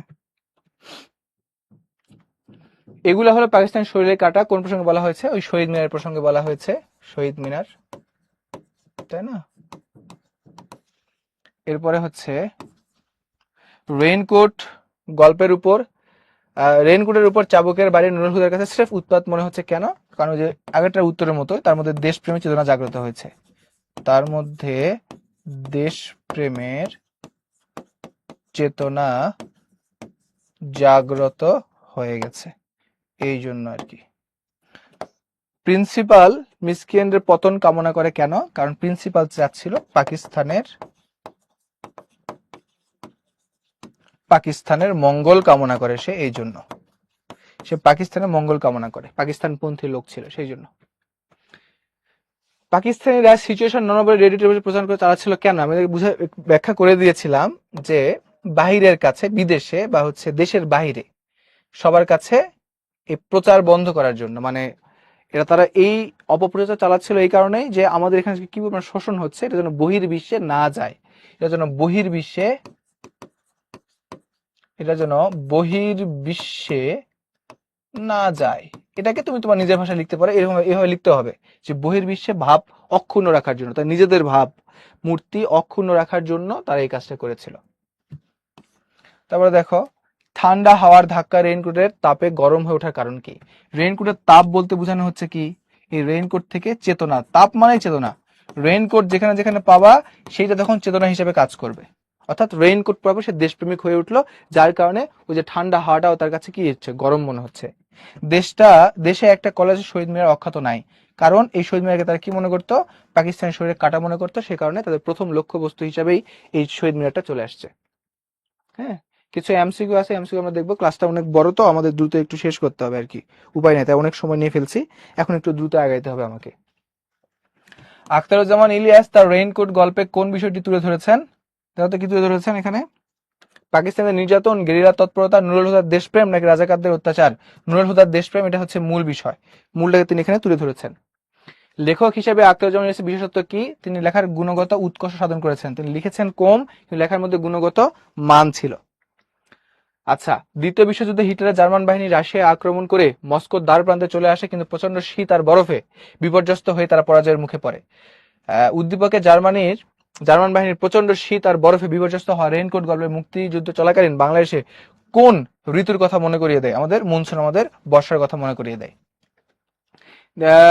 উপযুক্ত ঋতু রেইনকোট গল্পে কিভাবে জেনারেল এর ভূমিকায় অবতীর্ণ হয়েছিল? কিভাবে বলতো? দেখো, শত্রুকে বিপজ্জনক পরিস্থিতির দিকে ঠেলে দিয়ে, অর্থাৎ ওই পরিস্থিতিতে শত্রুরা আসলে খুব ভালো একটা মানে সবকিছু সেরে উঠতে পারে নাই, বিপদের মধ্যে পড়ে গেছিল এই জন্য। রেইনকোট গল্পে বর্ণিত জেনারেল উইন্টার কোন দেশের প্রাকৃতিক বৈশিষ্ট্য? উইন্টার কোনটার? রাশিয়ার কথা বলা হচ্ছে। শহরের বুকে জলপাই রঙের ট্যাঙ্কের দানবের মতো চিৎকার করতে করতে। উদ্দীপকের রেইনকোট গল্পের সাদৃশ্য বিষয় কোনটি? দেখো তো কোনটি হবে। এখানে গ্রেনেড ছোড়া বিষয় আছে, মুক্তিযুদ্ধের সময় আছে। সালাম এবং বরকতের প্রসঙ্গ নাই, তার উত্তর হবে হচ্ছে 1 এবং 2। তারপর হচ্ছে উদ্দীপকে কোন বিষয়টি রেইনকোট গল্পের সঙ্গে মিল পাওয়া যায়? কোনটা বিষয় দেখো তো, এখানে হচ্ছে জলপাই রঙের ট্যাঙ্কের কথা আছে, ট্যাঙ্ক। আমরা ক্র্যাকডাউনের রাতে ট্যাঙ্কের হুঙ্কারের কথা পেরেছিলাম, মানুষ মেরে ফেলার কথা এখানে নাই, বাড়িঘর জ্বালাতে কথাও নাই, মুক্তিযুদ্ধের গেরিলা যুদ্ধের কথাও নাই। উত্তর হবে হচ্ছে এ, ক্র্যাকডাউন রাতে ট্যাঙ্কের হুঙ্কার। রেইনকোট গল্পে মুয়াজ্জিন নেই, মুয়াজ্জিম যেই দিন মারা যায় সেই দিন রাতে নুরুল হুদার ঘুম না হওয়ার কারণ কি? বাইরে প্রচন্ড ট্রেনের হুঙ্কার ছিল, হ্যাঁ ঠিক কথা। মেশিন গানের প্রচুর আওয়াজ ছিল, হ্যাঁ ঠিক কথা। মানুষের কাতরানিও ছিল, হ্যাঁ ঠিক কথা। তাহলে উত্তর হবে হচ্ছে 1, 2 এবং 3। রেইনকোট গল্পের নুরুল হুদা কোন বিষয়ের লেকচারার ছিলেন? তিনি কেমিস্ট্রি লেকচারার ছিলেন। মিরপুরের বিল দিয়া 2 নৌকা বোঝাই করে আইছিল। রেইনকোট উক্তিটা কার? ওই যে বাচাল টাইপের একটা দোকানদার ছেলে ছিল, ওই দোকানদার ছেলেটার। আমরা এখন 18 বছর বয়স কবিতায় যাব। কবিতাটা আমি জাস্ট রিডিং পড়বো, আমি তোকে মূল কনসেপ্টটা বুঝাই দিচ্ছি। এই কবিতায় 3টা বিষয় আছে। এই পুরা কবিতাকে আমি 3 ভাগে ভাগ করি। ধরো এটা একটা ভাগ, 3টা বক্স যদি বানাই, এই কবিতার 3টা বক্স, এইটা একটা বক্স। প্রথম বক্সে আছে হচ্ছে 18 বছর বয়স বা এই যে তারুণ্য যেটা, হ্যাঁ এই যে প্রথমে আছে হচ্ছে তারুণ্যের ইতিবাচক দিক, তারুণ্যের ইতিবাচক দিকের বর্ণনা আছে। এরপরে ওই তারুণ্যের কিছু নেতিবাচক বা বিপদ সংকুল দিকও আছে, সেটা বর্ণনা করা আছে। এবং শেষে গিয়ে কবি নেগেটিভ হোক আর পজিটিভ হোক, তিনি এই তারুণ্যকেই আহ্বান জানিয়েছেন। প্রশ্ন হলো 18 বছর বয়সে যখন তুমি সিকিউ প্রশ্ন লিখবা, তখন কনসেপ্টটা লিখবা হচ্ছে তারুণ্যের আলোকে, তারুণ্য। আর যদি এমসিকিউ এ আসে, তখন তুমি এখানে বয়স সন্ধিকাল লিখবা। কারণ কি, কোন সময় কথা উল্লেখ করা আছে এখানে প্রশ্ন থাকলে উত্তর দিবা হচ্ছে বয়স সন্ধিকাল। কেন ভাই বয়স সন্ধিকাল দিব? তুমি তার পাঠ পরিচিতি বের করে দেখো, ওখানে লেখা আছে 18 বছর বয়স কবিতাটি বয়স সন্ধিকালের বৈশিষ্ট্য এখানে ফুটে উঠেছে। কিন্তু মূলত তারুণ্যের জয়গান এখানে গাওয়া হয়েছে। দুটো কনসেপ্ট, সিকিউ আসলে তারুণ্যের আলোকে উত্তর করবা, আর এমসিকিউ আসলে বয়স সন্ধিকালের আলোকে উত্তর করবা। আমরা প্রথম দিকে যেটা পড়বো সেখানে তারুণ্যের ইতিবাচক দিক আমরা পাবো, তারুণ্যের হচ্ছে ইতিবাচক দিক পাবো, পরে নেতিবাচক দিক, এবং শেষে গিয়ে কবি তারুণ্যকেই আহ্বান করছেন, সেটা ভালো হোক আর খারাপ হোক। ওকে, এটা লিখেছিলেন সুকান্ত ভট্টাচার্য। বাংলা সাহিত্যে যাকে বলা হয় কিশোর কবি, বাংলা সাহিত্যের কিশোর কবি, এটা হচ্ছে তার একটা উপাধি। তিনি মাত্র 21 বছর বেঁচে ছিলেন, তোমরা জানো। এর মধ্যে গুরুত্বপূর্ণ কয়েকটা বিষয় আছে, সেটা তোমাকে খুব ভালো করে আয়ত্ত করতে হবে। দেখো এই যে এই অংশটা, তিনি দৈনিক স্বাধীনতা পত্রিকায় কিশোর সভা অংশের প্রতিষ্ঠাতা ছিলেন এবং মৃত্যু পূর্বদের সম্পাদকের দায়িত্ব পালন করেন। তারা মাত্র 21 বছর বেঁচে ছিলেন, মানে 20 বছর বয়সে তিনি একটা পত্রিকার সম্পাদকের দায়িত্ব পালন করছে। ভাবা যায়? আর তোমাদের বয়স প্রায় ধরো 20-এর কাছাকাছি যাচ্ছে, আমার বয়স তো 25-26 হয়ে গেছে। কিসের পত্রিকায় কোনো একটা লেখাও ছাপাইতে পারি নাই, আর তিনি পত্রিকায় হচ্ছে একজন সম্পাদক ছিলেন। কি লেভেলের মানুষ!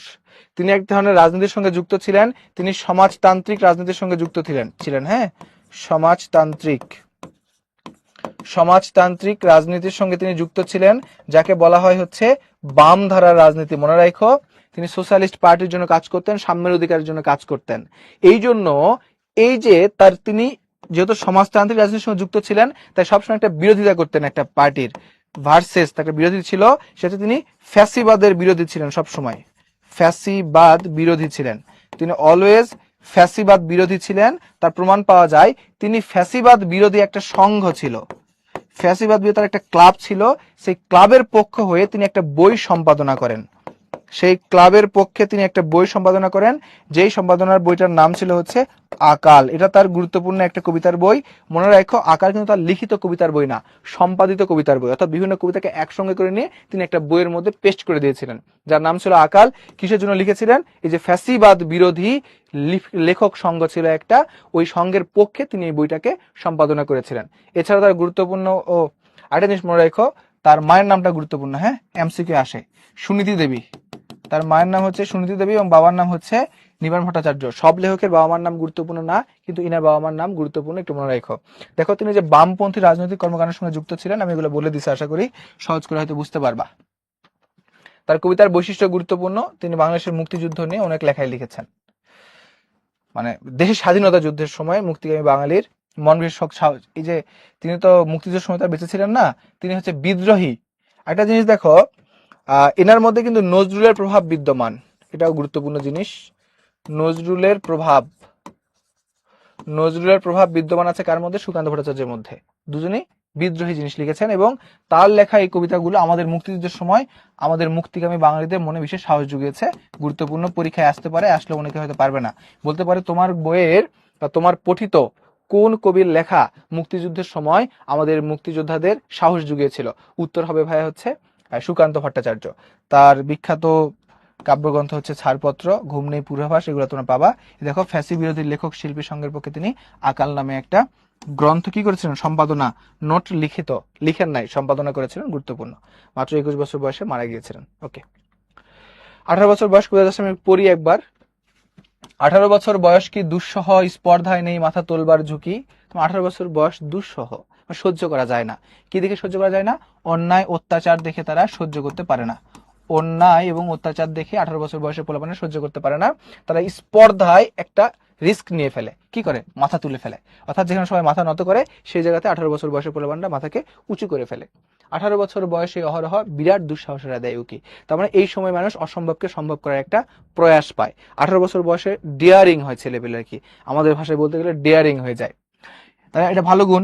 18 বছর বয়সে নেই ভয়, পদাঘাতে ভাঙতে চায় পাথর বাঁধা। এই পাথর বাঁধা মানে অনেক বিপদ, এখানে বাধা মানে বিপদ বোঝানো হচ্ছে। তাহলে বড় বড় বিপদগুলোকে 18 বছর বয়স পায়ের মানে হচ্ছে তোমার পায়ের আঘাতে সেগুলোকে কি করে দেয়, তছনছ করে দেয়, সেখান থেকে বের হয়ে চলে আসে। অর্থাৎ এই বয়স কোনো বাধার কাছে তার মাথা নত করবে না বা থেমে যাবে না। এ বয়সে কেউ মাথা নোয়াবার নয়, 18 বছর বয়স জানে না কাদা। তাহলে এই বয়সে কেউ মাথা নিচু করে না বা কোনো বিপদে পড়ে সে কান্নাকাটি করে না, কাঁদে না, সে বরং কি করে, আরো শির উঁচু করে, ওই যে শির নিহারি আমারই নজরুলের মতো করে সে শির উঁচু করে সামনের দিকে এগিয়ে যায়। এ বয়স জানে রক্তদানে পূর্ণ। এই রক্তদান দুটো কনসেপ্টকে বুঝায়। একটা হচ্ছে রক্তদান বলতে আত্মত্যাগ বুঝায়, আত্মত্যাগ, হ্যাঁ, অর্থাৎ 18 বছর বয়সে তারা আত্মত্যাগ করতে পারলে বাঁচে। আরেকটা ব্যাখ্যা হতে পারে যে এই সময় ব্লাড ডোনেশন বা রক্তদানকেও তারা পুণ্য হিসেবে কল্পনা করে। হ্যাঁ, তা যাই হোক, 18 বছর বয়সে রক্তদান করা বা কোনো অধিকার আদায়ের জন্য যদি তারা জীবন দিতে হয়, এটাকে তারা পুণ্য হিসেবে কল্পনা করে। এবং দেখো এ বয়স ছোটে বাষ্পের বেগে স্টিমারের মতো, গুরুত্বপূর্ণ লাইন, এমসিকিউ আসে এটা। তাহলে এই বয়স কিসের মতো যায়, বাষ্পের বেগে চলে। কিসের মতো চলে, স্টিমারের মতো, বাষ্পের বেগে স্টিমারের মতো চলে, সামনে থেকে এগিয়ে যায়, মানে তাকে থামানোর মতো কোনো বান্দা এখানে নাই। প্রাণ দেওয়া নেওয়া ঝুঁটে থাকে না শূন্য, অর্থাৎ প্রয়োজনে সে মারতে পারে আবার মরতেও পারে। প্রয়োজনে সে মারতে পারে মরতেও পারে, প্রাণ দেওয়া নেওয়া জুড়ে থাকবে না শূন্য। সপে আত্মাকে শপথের কোলাহলে। ভাই সপে আত্মাকে শপথের কোলাহলে মানে কি, দৃঢ় সংকল্প। তার আত্মাকে সে সমর্পণ করছে কোথায়, শপথের কাছে, শপথের কোলাহলে। একবার শপথ করছে মানে সে সেখান থেকে আর পিছু হটবে না, অর্থাৎ তার দৃঢ় মনোভাব এখানে ফুটে উঠেছে। 18 বছর বয়সের ছেলে মেয়েদের মনের মধ্যে যে একটা দৃঢ় মনোভাব, দৃঢ় প্রতিজ্ঞা থাকে, সেটা এখানে দেখা যাচ্ছে। 18 বছর বয়স ভয়ঙ্কর, তাজা প্রাণে অসহ্য যন্ত্রণা। কেন অসহ্য যন্ত্রণা? ওই যে আবার সেম কনসেপ্ট, অন্যায় অত্যাচার দেখে তারা সহ্য করতে পারে না। এ বয়সে প্রাণ তীব্র আর প্রখর, এ বয়সে কানে আসে কত মন্ত্রণা। নেতিবাচক দিক শুরু হয়ে গেছে। নেতিবাচক বলতে আমি বুঝাচ্ছি মূলত এই বয়সে যে রিস্ক গুলা, ডেঞ্জার গুলা শুরু হয়ে গেছে। এই বয়সে অনেক সময় কানে কি আসে, মন্ত্রণা আসে। এই মন্ত্রণা বলতে মূলত কুমন্ত্রণাকে বোঝানো হয়েছে ভাই, বুঝছো? এই মতো ভালো মন্ত্রণা, কুমন্ত্রণা। 18 বছর বয়সে অনেক নতুন কিছু এক্সপিরিয়েন্স করার জন্য ছেলেদের কানে মেয়েদের কানে অনেক সময় খারাপ কুমন্ত্রণা আসে এবং তারা সেখানে না বুঝে হয়তো পড়ে যায়। তাই বলা হচ্ছে 18 বছর বয়সে প্রাণ তীব্র আর প্রখর। কেন? এ বয়সে কানে আসে অনেক মন্ত্রণা, বলতে কুমন্ত্রণা বোঝানো হচ্ছে। 18 বছর বয়স দুর্বার, মানে খুব গতিহীন, মানে গতিশীল, সব সময় চলে, এদের গতিকে আটকানো ইম্পসিবল। পথে প্রান্তরে ছুটায় বহু তুফান। পথে প্রান্তরে ছুটায় বহু তুফান বিভিন্ন ভাবে। সে অলিক কিছুকে খোঁজার জন্য অন্যায়ের বিরুদ্ধে রাজপথে, যে পথে প্রান্তরে বহু তুফান ছুটায় বলতে এই যে তোমার অধিকার আদায়ের জন্য রাজপথেও কিন্তু তার তুফান ছুটাইতে পারে, এটা এখানে বর্ণনা করা হচ্ছে। দুর্যোগে হাল ঠিক মতো রাখা ভার। এই হাল মানে কি? এই হাল মানে হচ্ছে ভারসাম্য, অর্থাৎ দুর্যোগের মধ্যে কিন্তু ভারসাম্য ঠিক রাখা কঠিন। এটা ঢাকা ইউনিভার্সিটিতে এসেছিল সম্ভবত 23-24 সেশনের একটা প্রশ্ন।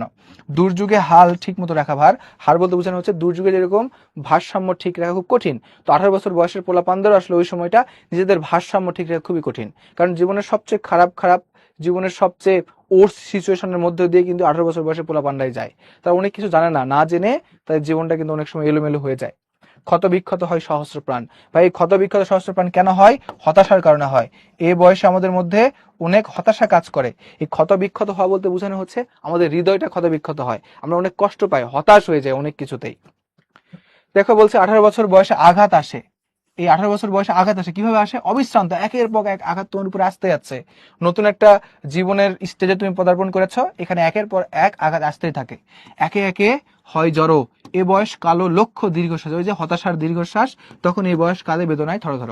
তেমন 18 বছর বয়সে যেরকম ইতিবাচক দিক আছে, আবার কিছু দুর্বল দিকও আছে। প্রথমে আমি বলেছিলাম ইতিবাচক দিক, পরে এখন আমরা আলোচনা করতেছি এগুলো হচ্ছে দুর্বল দিক, রিস্কের দিক।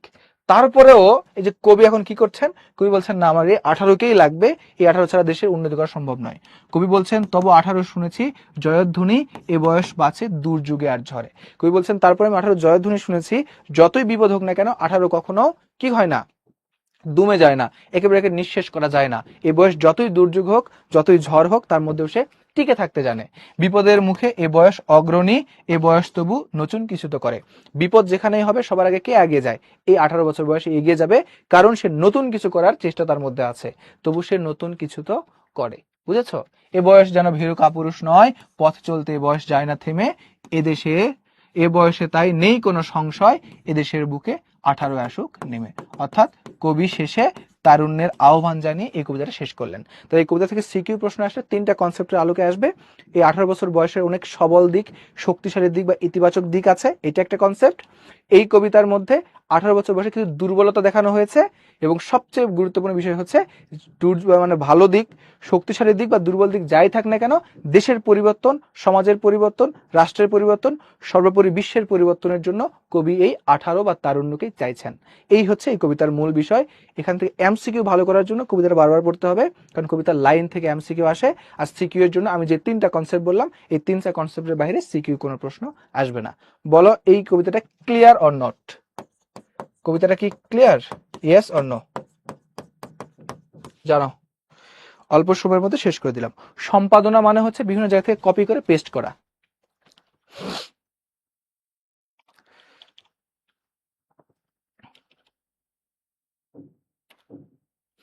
ওকে, very good.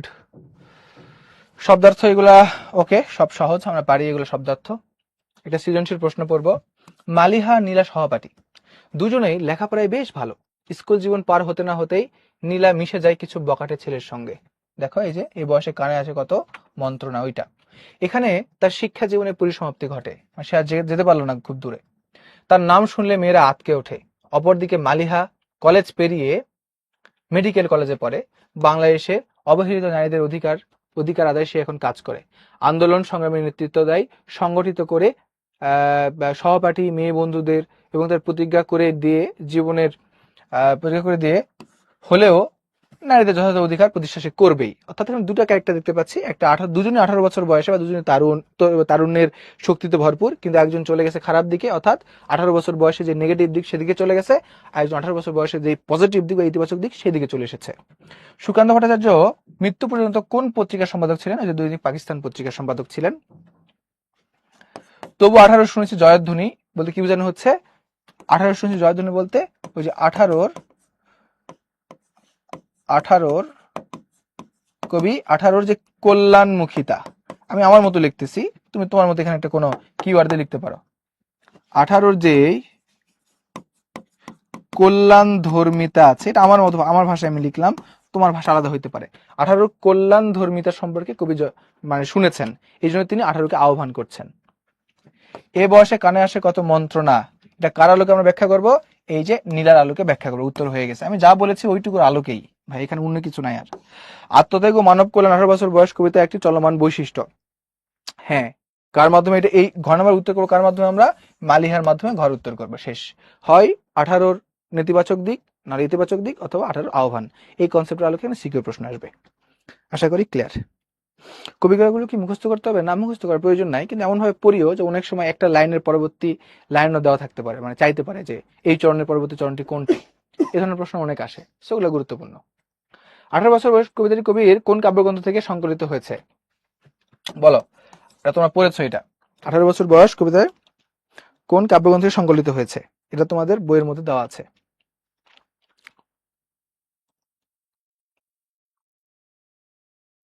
Good,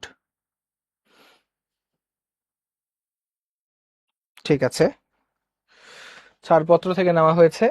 Sukanta Bhattacharya সম্পাদিত কাব্যগ্রন্থের নাম কি? দেখো, সম্পাদিত। হ্যাঁ, রচিত হইলে কিন্তু একরকম হইতো, এখন বলছে সম্পাদিত। সম্পাদিত হলে তখন ওটার নাম হবে হচ্ছে আকাল। আকাল হচ্ছে তার সম্পাদিত কাব্যগ্রন্থ। 18 বছর বয়সে কোন ছন্দে রচিত? ছন্দ সম্পর্কে তোমরা হয়তো জানো, আলোচনা করে হয়তো শুনেছ আগে, আমি আবার বলতেছি। ছন্দ হচ্ছে 3 প্রকার। একটা হচ্ছে স্বরবৃত্ত ছন্দ, একটা হইল মাত্রাবৃত্ত ছন্দ, আরেকটা হইল ভাইয়া অক্ষরবৃত্ত ছন্দ। এর মধ্যে তোমাদের বইয়ে এই মাত্রাবৃত্ত ছন্দটাই বেশি আছে। ভাই ছন্দ কেমন মনে রাখবো? ছড়াবৃত্ত মানে হচ্ছে ছোট ছন্দ, অর্থাৎ যেগুলো ছড়া ওগুলা হচ্ছে স্বরবৃত্ত ছন্দ। ভাই মাত্রাবৃত্ত মানে মাঝারি, যেগুলো আমরা পড়ি এগুলা, হ্যাঁ মাঝারি মাঝারি ছন্দ। আর অক্ষরবৃত্ত মানে যেগুলো বড়, অনেক বড় বড় লাইন থাকে, যেগুলোকে তুমি শেষে মিলাইতে পারবে না। তাহলে এখানে বুঝতে পারতেছো কোন ছন্দে? মাত্রাবৃত্ত ছন্দে রচিত। কত বছর বয়সে মারা যান? 21 বছর বয়সে মারা যান। 18 বছর বয়স, বেদনায় কাঁপে থরথর। কিসে কাঁপে? বেদনায় কাঁপে থরথর, তাই না? কবিতার লাইন থেকে প্রশ্ন এসেছে, দেখো, এই জন্য কবিতাটা ভালো করে পড়তে হবে। সুকান্ত ভট্টাচার্য কাব্যরস ছাড়পত্র কত সালে প্রকাশিত হয়? এটা দেখে নিবে। 18 বছর বয়সে বিবাদের মুখে কি অগ্রণী, দেখে নিবে। 18 বছর বয়স কি জানে? 18 বছর বয়স কাদা জানে না। 18 বছর বয়স কি জানে না? কাদা জানে না, হ্যাঁ, কাঁদতে জানে না তারা। 18 বছর বয়স পদাঘাতে কি ভাঙতে চায়? পাথর বাধা ভাঙতে চায়। পাথর বাধা তারা ভাঙতে চায়। অনুধাবনমূলক প্রশ্নগুলো দেখো। 18 বছর বয়স জানে না কাদা, এ প্রসঙ্গে ব্যাখ্যা করো। ব্যাখ্যা হয়ে গেছে আমাদের। 18 বছর কাদা জানে মানে তাকে দমিয়ে রাখা সম্ভব না, হ্যাঁ, তাদেরকে দমিয়ে রাখা সম্ভব না, তাদেরকে দমিয়ে রাখা সম্ভব না। কারণ কি করবে তারা? তাদের কাছে এই যে আবেগের চাইতে বিবেকের দাম বেশি। তাদের তাদের প্রাণে অসহ্য যন্ত্রণা। কেন অসহ্য যন্ত্রণা? চারপাশের অন্যায় এবং অত্যাচার দেখে, চারপাশের অন্যায় এবং অত্যাচার দেখে তাদের প্রাণে অনেক অসহ্য যন্ত্রণা, তারা এটার প্রতিবাদ করতে চায়। এদেশের বুকে 18 অশোক নেমে বলতে কি কবি এখানে তারুণ্যের আহ্বান করেছেন। কার আহ্বান করেছেন? তারুণ্যের। অথবা তারুণ্য লেখে তুমি যদি লেখো যে 18কে আহ্বান করেছেন, তাও হবে। যদি লেখো 18কে আহ্বান করেছেন তাও হবে, বা তারুণ্যকে আহ্বান করেছেন এইটাও হবে। It's up to you.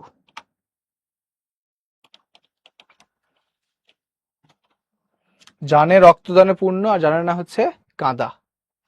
ঠিক আছে। এ বয়স ভীরু কাপুরুষ নয়, তো এ বয়সে অনেক সাহসী। ভীরু কাপুরুষ নয় বলতে এ বয়সের ওই সাহসকে বোঝানো হচ্ছে। তুমি এটাকে চাইলে এই উত্তর করতে পারো, ইতিবাচক অথবা নেতিবাচক। এই আলোচ্য লাইনটি দ্বারা 18 বছর বয়সের ইতিবাচক দিক ফুটে উঠেছে, এভাবেও তুমি ব্যাখ্যা করতে পারো, কোনো সমস্যা নাই। It's up to you. দুর্যোগে হাল ঠিক মতো রাখা ভার বলতে এই সময়ে জীবনের ভারসাম্য রাখাটা একটু কঠিন। জীবনের ভারসাম্য বজায় রাখাটা একটু কঠিন, কিন্তু তারপরেও রাখে। তবু 18 শুনেছি জয়ধ্বনি, এখানেও ওই যে 18কে আহ্বান করা হচ্ছে। 18 ইতিবাচক দিক শুনে কবিতাকে আহ্বান করছেন। 18 বছর বয়সে কবি দুঃসহ বলেছেন কেন? যে অন্যায় অত্যাচার দেখে তিনি দুঃসহ বলছেন, সহ্য করতে পারে না তার অন্যায় অত্যাচার। এ বয়সে কানে আসে কত মন্ত্রণা। মন্ত্রণা বলতে এ বয়সে কানে বিভিন্ন ধরনের কুমন্ত্রণা আসে, ওই কুমন্ত্রণার কথা এখানে বলা হচ্ছে। হ্যাঁ, এ বয়স যেন রক্তদানের পূর্ণ, ওই যে আত্মত্যাগ। রক্তদানের পূর্ণ বলতে মূলত বোঝানো হচ্ছে কি? আত্মত্যাগ। আত্মত্যাগের চিত্র এখানে ফুটে উঠেছে। এখন একটু এমসিকিউ দেখো আমার সাথে। এখন যৌবন যার মিছিলে যাবার তার শ্রেষ্ঠ সময়। এখন যৌবন যার যুদ্ধ যাবার তাই শ্রেষ্ঠ সময়। ওকে, 18 বছর বয়স কবিতায় উল্লেখিত 18 বছর বয়সের কোন বৈশিষ্ট্য এখানে ফুটে উঠেছে বলতো? ত্যাগের মহিমা। যুদ্ধ বলতে মূলত বোঝানো হচ্ছে ত্যাগের মহিমা। তাহলে নিচের কোন চরণটা ফুটে উঠেছে? এ বয়স জানে রক্তদানে পূর্ণ, তাই না? এ বয়স জানে রক্তদানে পূর্ণ। জীবন আবেগে রুধিতে নারী না পারি, যারা উদ্যত শির লঙ্ঘিতে গেল হিমালয়, গেল শুষিতে সিন্ধুরীর নীর। মানে বলছে যে এই যারা 18 বছর বয়সে আছে, এরা আবেগকে কন্ট্রোল করতে না পেরে এরা মানে ব্যাপারটা হচ্ছে যারা সাহসের বশে অনেক কিছু করতে যায়, যেমন হিমালয়কেও তারা লঙ্ঘন করে উপরে উঠতে চায়, আবার সিন্ধু বা সমুদ্রের সব পানিকে সেটা শুষে নিতে চায়। অর্থাৎ 18 বছর বয়সের একটা দুঃসহ যেই তোমার পদযাত্রা, সেটা এখানে বর্ণনা করা হচ্ছে। তাহলে উদ্দীপক 18 বছর বয়স কবিতায় কোন ভাব প্রকাশিত হয়েছে বলতো? এর যে গতিশীলতা, দুটাই গতিশীল, থেমে থাকে না কোথাও, চলে যাচ্ছে সেটা। 18 বছর বয়স কবিতা অনুসারে এ বয়সে আছে সমস্ত দুর্যোগ আর দুর্ভাগ মোকাবেলা করার কি কি আছে? সকল অস্ত্র আছে, শক্তি আছে, হচ্ছে আঘাতের অক্ষমতা আছে, নাকি হচ্ছে প্রাণ শক্তি, অদম্য প্রাণ শক্তি আছে? উত্তর হচ্ছে অদম্য প্রাণ শক্তি, বুঝা যাচ্ছে। বিপুল যাহার আশা, ক্লান্তিহীন যাহার উৎসাহ, বিরাট যাহার ঔদার্য। ঔদার্য মানে হচ্ছে উদারতা, হ্যাঁ, অনেকে তো ওই শব্দকে ভুল করতে পারো। ঔদার্য মানে হচ্ছে উদারতা, উদার থেকে ঔদার্য হচ্ছে। তো 18 বছর বয়সে অনেক উদারতাও আছে। অফুরন্ত যাহার প্রাণ, অটল যাহার সাধনা, মৃত্যু যাহার মুঠি তোলে। কার কথা বলা হয়েছে এখানে? 18 বছর বয়সে ওই তরুণদের কথা এখানে বলা হচ্ছে। 18 বছর বয়সের মূল বৈশিষ্ট্য কি বলতো? এই বয়সের মূল বৈশিষ্ট্য কি সাহস, প্রগতি, অভিযোজন না গতিশীলতা? মূল বৈশিষ্ট্য হচ্ছে গতিশীলতা, থেমে থাকে না আর কি। 18 বছর বয়স যায় না, থেমে থাকে না, মানে গতিশীল, এটা হচ্ছে মূল বৈশিষ্ট্য। বাকিগুলো তার মধ্যে আছে, সাহস আছে, অভিযোজনের ক্ষমতাও আছে, প্রগতিও আছে, কিন্তু উত্তর হবে হচ্ছে গতিশীলতা। 18 বছর বয়সের তরুণেরা শপথের কোলাহলে কি সঁপে দেয়? নিজের আত্মাকে সঁপে দেয় শপথের কোলাহলে। 18 বছর বয়স কবিতা অনুসারে তততা প্রাণে অসহ্য যন্ত্রণা কিসের বলতো? কিসের? এই যে অন্যায় এবং অবিচারের, অন্যায় এবং অবিচার বা অত্যাচার, এইটার যন্ত্রণা তাদের মনের মধ্যে আছে। 18 বছর বয়স কবিতায় কোন কালে বৈশিষ্ট্য তুলে ধরা হয়েছে? এমসিকিউ আসলে আমি কি বলছি, উত্তর কি হবে? এখানে কিন্তু অনেকে এই যে কৈশোর দিতে পারো, যৌবন দিতে পারো, কিন্তু উত্তর এগুলো হবে না, উত্তর হচ্ছে বয়ঃসন্ধিকাল, কারণ তোমার পাঠ পরিচিতির মধ্যে এটা দেওয়া আছে, পাঠ পরিচিতিতে পড়বা। আপদ আছে জানি আঘাত আছে, তাই জেনে তো বক্ষে পরাণ নাচে, মানে বিপদ টিপদ আছে জেনেও আমি খুব নাচানাচি করতেছি আর কি। উদ্দীপক 18 বছর বয়স কবিতার কোন বৈশিষ্ট্যের প্রতিফলন দেখা যাচ্ছে? এই যে সাহসিকতা, বিপদ আছে জেনেও আমি সামনের দিকে এগিয়ে যাই। ওকে, আমরা বাংলা প্রথম শেষ করলাম, বিশাল দীর্ঘ একটা বিষয় ছিল, তারপর আমরা শেষ করলাম। আশা করি বাংলা প্রথম নিয়ে তোমাদের কোনো সমস্যা, এই দুটো টপিকের সমস্যা হওয়ার কথা না। এখন আমরা বাংলা দ্বিতীয়তে যাব। দ্বিতীয়তে প্রথমে আমরা পড়বো হচ্ছে প্রয়োগ এবং অপপ্রয়োগ, অর্থাৎ বাংলা ভাষা অপপ্রয়োগ ও শুদ্ধ প্রয়োগ পার্ট 1। হ্যাঁ, দেখো, প্রয়োগ অপপ্রয়োগ মানে হচ্ছে, অপপ্রয়োগ মানে কথা বলার সময় আমরা অনেকে অনেক কিছু বলি। এখন যে যে কথা বলি সব কথা যে ব্যাকরণগতভাবে ঠিক এমন না। তো কথার মধ্যে কথা বলা একটা আলাদা বিষয়, ব্যাকরণিক ভাবে শুদ্ধ কথা বলা আরেক বিষয়। আজকের টপিকটা হচ্ছে ব্যাকরণিক ভাবে শুদ্ধ ভাষার প্রয়োগ। আমরা অনেক সময় শুধুমাত্র বলি, কেবলমাত্র বলি, একত্রিত বলি, ইত্যাদি বলি, এগুলো বলা যায়, প্রচলিত, কিন্তু ব্যাকরণিক ভাবে এগুলা শুদ্ধ নয়। আমরা পরীক্ষায় লেখার জন্য ব্যাকরণিক ভাবে শুদ্ধ জিনিসগুলো আমরা দেখব। তো একটা বাক্য তার যোগ্যতা হারাইতে পারে কি কি কারণে? যোগ্যতা মানে হচ্ছে অপপ্রয়োগের সৃষ্টি হতে পারে কি কি কারণে? বেশ কয়েকটা কারণে অপপ্রয়োগের সৃষ্টি হতে পারে। যেমন বানানজনিত ভুল হতে পারে, বানান ভুল হলে সে বাক্যটাকে আমরা অপপ্রয়োগ বলে থাকবো। যেমন আকাঙ্ক্ষা বানান কখনো এইভাবে লেখা যাবে না, এই যে উমক্ষীয় দিতে হবে, হ্যাঁ, তার বানানগত ভুল হতে পারে। এগুলো জাস্ট আইডিয়া, হ্যাঁ, এগুলো তোদের নোট করতে হবে না, পরীক্ষায় এগুলো আসবে না, জাস্ট একটু আইডিয়া, প্রেক্ষাপট আলোচনা করতেছি আমরা। অপ্রচলিত দুর্বুদ্ধ শব্দ ব্যবহার করলে তোমার ভাষা তার যোগ্যতা হারাবে। একটা মানে আমি পড়ছি না যে বাক্যের একটা সার্থক বাক্যের গুণ কয়টি? 3টি, আকাঙ্ক্ষা, আসক্তি, যোগ্যতা। তো এই অপপ্রয়োগ মানে হচ্ছে যোগ্যতার অভাব। একটা বাক্য যোগ্যতা হারায় কি কিভাবে? যদি তুমি বাক্যের মধ্যে অপ্রচলিত দুর্বোধ্য শব্দ ব্যবহার করো, তাহলে ওটা কি হয়ে যাবে? তো সেটা সেটা ধরো হচ্ছে তোমার তার যোগ্যতা হারিয়ে ফেলবে বা অপপ্রয়োগের সৃষ্টি হবে। এভাবে যদি উপমার ভুল প্রয়োগ করো, একটা কি উল্টা পাল্টা কথা বলো, আমার হৃদয়ে মন্দিরে আসার উপ্ত হইলো, উপ্ত হইলে তো হয় না, বপিত হইলো, এটা হয়। তো বাক্যের গঠনে অনেক সময় ভুল হয়। যেমন ধরো কেউ বলতেছে আমি বাড়ি গিয়ে, এইটুকু বলতেছো, তাহলে এটা তো বাক্যে তার ইয়েটা হারিয়ে ফেলছে, আকাঙ্ক্ষা হারিয়ে ফেলছে, মানে সার্থক বাক্য সে হতে পারে নাই। তা বাহুল্য দোষ হতে পারে, অনেক দোষ আছে আর কি। বাহুল্য দোষ বলতে বোঝানো হচ্ছে রিডান্ডেন্সি, যেটা একই জিনিস দুইবার করে ব্যবহার করতেছি, এরকম বেশ কিছু সমস্যা থাকতে পারে। বাগধারার ভুল প্রয়োগ করলেও আমাদের কি হয়? বাক্যতার সার্থকতার বৈশিষ্ট্য হারে বা অপপ্রয়োগের সৃষ্টি হয়। গুরু চণ্ডালীর দোষ মানে হচ্ছে সাধু এবং চরিত একসঙ্গে হয়ে যায়। সাধু এবং চরিত একসঙ্গে করে যদি খিচুড়ি পাকাই ফেলি আমরা, ওটাকে বলা হয় গুরু চণ্ডালী দোষ। ওকে, এবার দেখো, সন্ধি গঠিত ভুল, অনেক সময় সন্ধি গঠিত ভুল আমরা করে ফেলি। সমাস গঠিত ভুলও হয় অনেক সময়, যে একটাকে ডাবল সমাস করে ফেলি আমরা। বিরাম চিহ্নের ভুল প্রয়োগের কারণেও কিন্তু বাক্য তার সার্থকতা হারিয়ে ফেলে বা বাক্য হচ্ছে অপপ্রয়োগের সৃষ্টি হয়। প্রত্যয়জনিত ভুল হতে পারে, লিঙ্গান্তরজনিত ভুল হতে পারে, উৎকর্ষতা শব্দে তর বা তমা ভুল হতে পারে, সর্বনামের ভুল হতে পারে, শব্দে ভুল প্রয়োগ হতে পারে। এগুলো জাস্ট সানে নজর, একটা প্রেক্ষাপট। এগুলোর সঙ্গে আমাদের টপিকের মানে একটা সেভাবে কোনো ইয়া নাই, এটা জাস্ট আমরা জেনে নিলাম। এখন আমরা মূল টপিকের মধ্যে প্রবেশ করব। দেখো, প্রথমে আমার পর্ব হচ্ছে প্রত্যয়ের অপপ্রয়োগ। প্রত্যয় জিনিসটা কি? প্রত্যয় মানে, দেখো আমি একটু মজার জিনিস বুঝাই। ইংরেজিতে যাই আমরা, ইংরেজি তোমরা অনেকে জানো, মানে খুব ভালো আর কি বাংলা থেকে। শান, SION, NESS, HODD, বলতো এগুলা যদি কোনো শব্দের শেষে যুক্ত হয়, তাকে ইংরেজিতে তোমরা কি বলো? এগুলা যুক্ত হলে ইংরেজিতে তোমরা তাকে সেই শব্দটাকে কি বলো? কোন পার্টস অফ স্পিচের মধ্যে ফেলো? ব্রেক দিব, ছোট একটা ব্রেক দিব, একটু ওয়েট, একটু শুরু করে নে। হ্যাঁ, এগুলা থাকলে তোমরা সেই শব্দটাকে বলা হচ্ছে নাউন, তাই না? নাউন। যেমন যেমন কি ধরো হচ্ছে ব্রাদারহুড, ব্রাদারহুড, ওকে। অথবা ধরো হচ্ছে ইনস্টিটিউশন, তাই না? ইনস্টিটিউশন, হুড আছে, শন আছে, এরকম। এডুকেশন, এডুকেশন, তাহলে এগুলা প্রত্যেকটাই কি? নাউন। এইটাও নাউন, এইটাও নাউন। এখন তুমি যদি এইরকম করো, দেখো তো ভাইয়া, ধরো তুমি করলা হচ্ছে এডুকেশন, EDUCATION, এডুকেশন, একটা তো তুমি যুক্ত করেই দিছো, এখন এর সঙ্গে মাস্তানি করে হুড লাগাই দিলা, এডুকেশন হুড। তো তুমি কি কোনোদিন এডুকেশন হুড শব্দ দেখছো পৃথিবীতে, বা ব্রাদারহুডনেস এমন শব্দ দেখেছো? তাহলে একই শব্দকে আমি এরকম দুইটা দুইটা নাউন রিলেটেড এই সাফিক্স যুক্ত করতে পারবো? সম্ভব না। তাহলে একই শব্দকে ডাবল করে ফেলতেছি আমরা, দুইবার নাউন করতেছি। এক শব্দকে দুইবার নাউন করা যাবে না, এক শব্দকে দুইবার নাউন করা যাবে না। ঠিক এভাবেই এক শব্দকে দুইবার প্রোনাউন বিশেষণ করা যাবে না। তাহলে বিশেষ্য হলে একবারই, বিশেষণ হলেও একবার। ওই কনসেপ্টটা কোথায় আছে ভাই? এই যে এখানে আছে, দেখো আমি বলি যে অধীন, অধীন এই শব্দটা অলরেডি নিজে একটা অ্যাডজেক্টিভ। এখন যে দন্তস্বয়ে থ আছে না, এই দন্তস্বয়ে থ একটা শব্দকে অ্যাডজেক্টিভ বানাইতে পারে। তাহলে যেই শব্দটা আগে থেকে অ্যাডজেক্টিভ, তার সঙ্গে আবার এই যে এই দন্তস্বয়ে থ আবার ওটা যুক্ত করলে ডাবল অ্যাডজেক্টিভ হয়ে যাচ্ছে না? তাহলে অধীনস্থ এই শব্দটা কিন্তু দুইবার অ্যাডজেক্টিভ হয়ে গেছে। তাহলে দুইবার অ্যাডজেক্টিভ নেওয়া যাবে না? নেওয়া যাবে না। এই জন্য আমরা কি করলাম, এই যেটাকে বাদ দিয়ে দিলাম, দিয়ে সঠিক উত্তর হচ্ছে শুধু অধীন। Is that clear? এরকম কিছু বিষয় অসহ্যনীয় হয় না, কারণ অসহ্য শব্দটা নিজে একটা অ্যাডজেক্টিভ। তাহলে ওটাকে হয় অসহ্য লিখতে হবে, নাহলে অসহনীয় লিখতে হবে। এই হচ্ছে মূল কনসেপ্ট এটার। অত্যাবশ্যকীয় ক্ষেত্রে সেম, অত্যাবশ্যকীয় বলে কিছু হয় না, আবশ্যকীয় বলে কিছু হয় না, আবশ্যক হয়।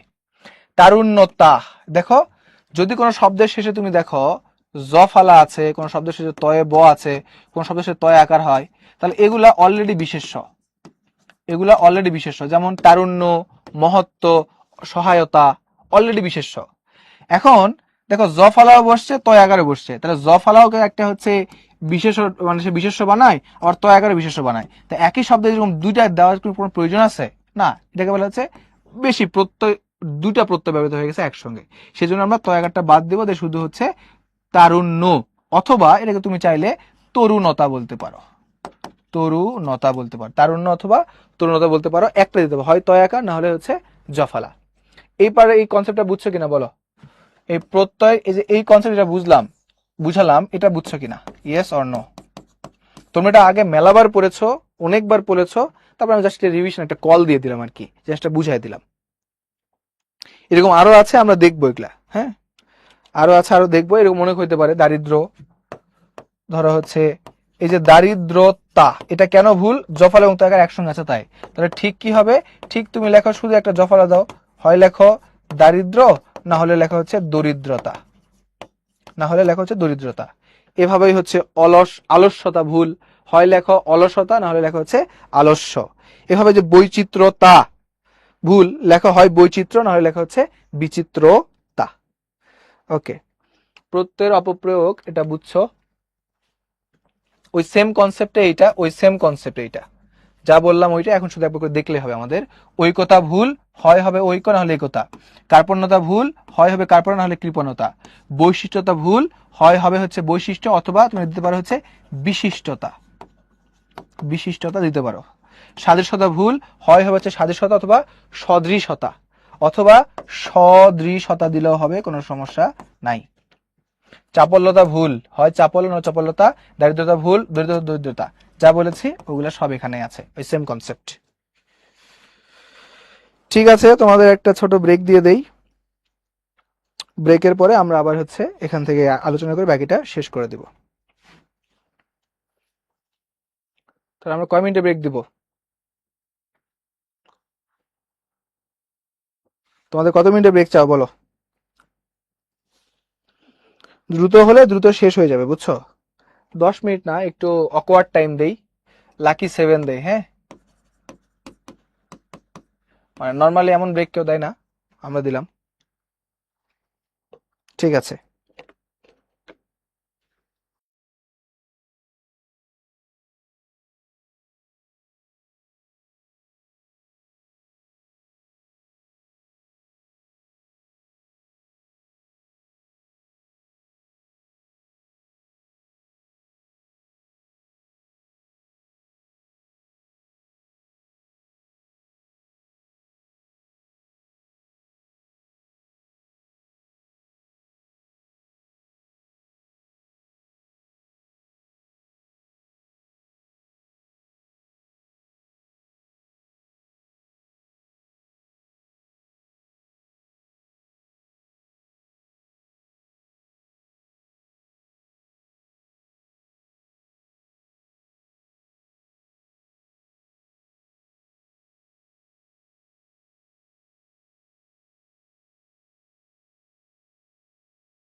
চলো আমরা আবার শুরু করে দেই। আমাদের হাতে সময় কম, কিন্তু কাজ করতে হবে অনেক বেশি। ওকে, সন্ধি গঠিত কিছু অশুদ্ধি, যেমন শুদ্ধ বানানগুলো শুধু দেখো, হ্যাঁ। অধোগতি, এগুলো দেখলেই হবে, সবকিছু একবার মুখস্থ করতে হবে এমন না। অদ্যপি, এখানে বানানটা দেখো, কিং বা বানান, এই দুরবস্থা খুব গুরুত্বপূর্ণ। আমি গুরুত্বপূর্ণ দাগাই দিচ্ছি, দুরাবস্থা হয় না, এটা হচ্ছে দুরবস্থা হয়। বন্দ্যোপাধ্যায় জফালা হবে এখানে, হ্যাঁ, গুরুত্বপূর্ণ, যেগুলো গুরুত্বপূর্ণ আমি দাগাই দিচ্ছি। মনোরথ, লজ্জাকর, লজ্জাসকর বলে কিছু হয় না, লজ্জাকর হয়। শ্রদ্ধাঞ্জলি, পরীক্ষায় এগুলো আসে, আমি দাগাই দিচ্ছি।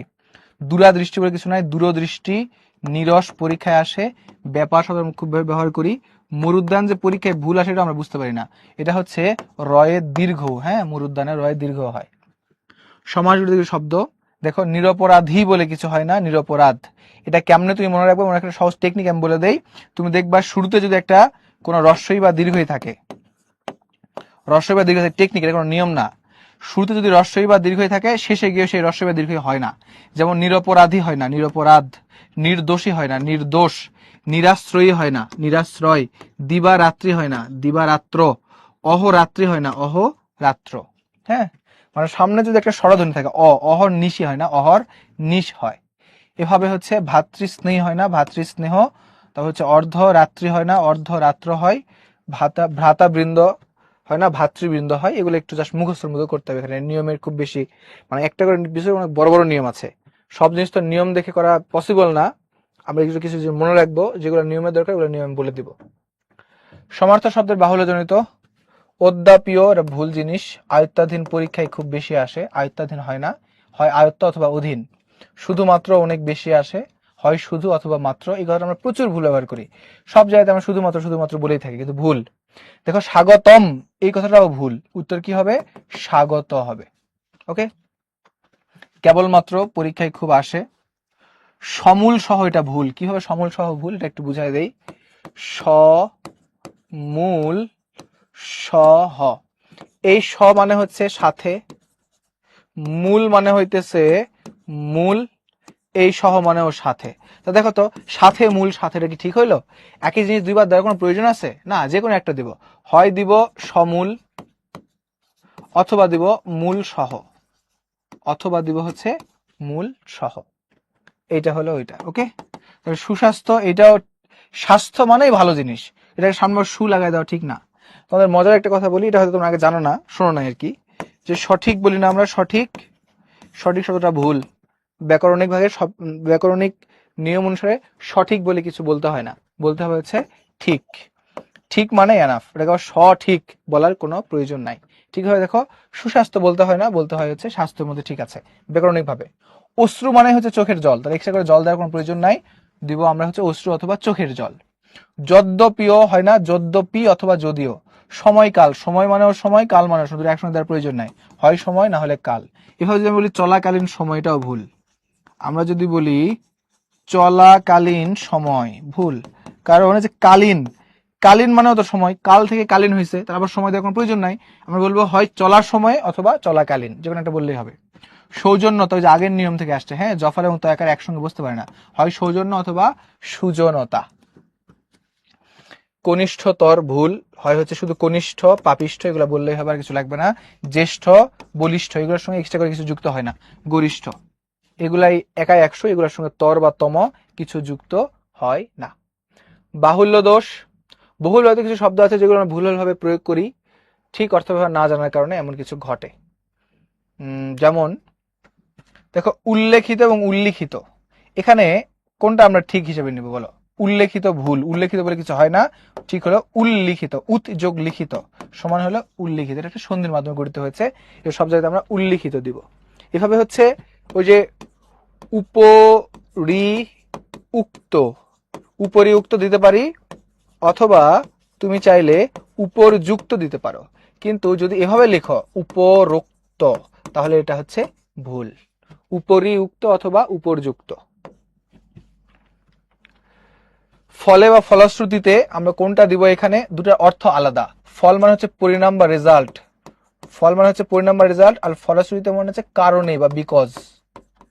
হ্যাঁ, এটা হচ্ছে বিকজ, এটা হচ্ছে কারণে, কারণে। সো এখন কোটা কি ব্যবহৃত হবে সেটা বসাই দিবা। চলাকালীন সময়ে ভুল, এটা আমি বলে দিয়েছি একটু আগেই। উদ্দেশ্য এবং উদ্দেশ্য দুটো ভিন্ন জিনিস। এই উদ্দেশ্য মানে হচ্ছে কোনো কিছু দিকে, এটা মানে হচ্ছে দিক। আমি পশ্চিম উদ্দেশ্যে গেলাম, তখন এটা দিব আমরা, হ্যাঁ। আর এই উদ্দেশ্য মানে হচ্ছে কারণ, এই উদ্দেশ্য মানে হচ্ছে কারণ। বানান মনে রাখলে বাকিগুলো অটোমেটিক হয়ে যাবে।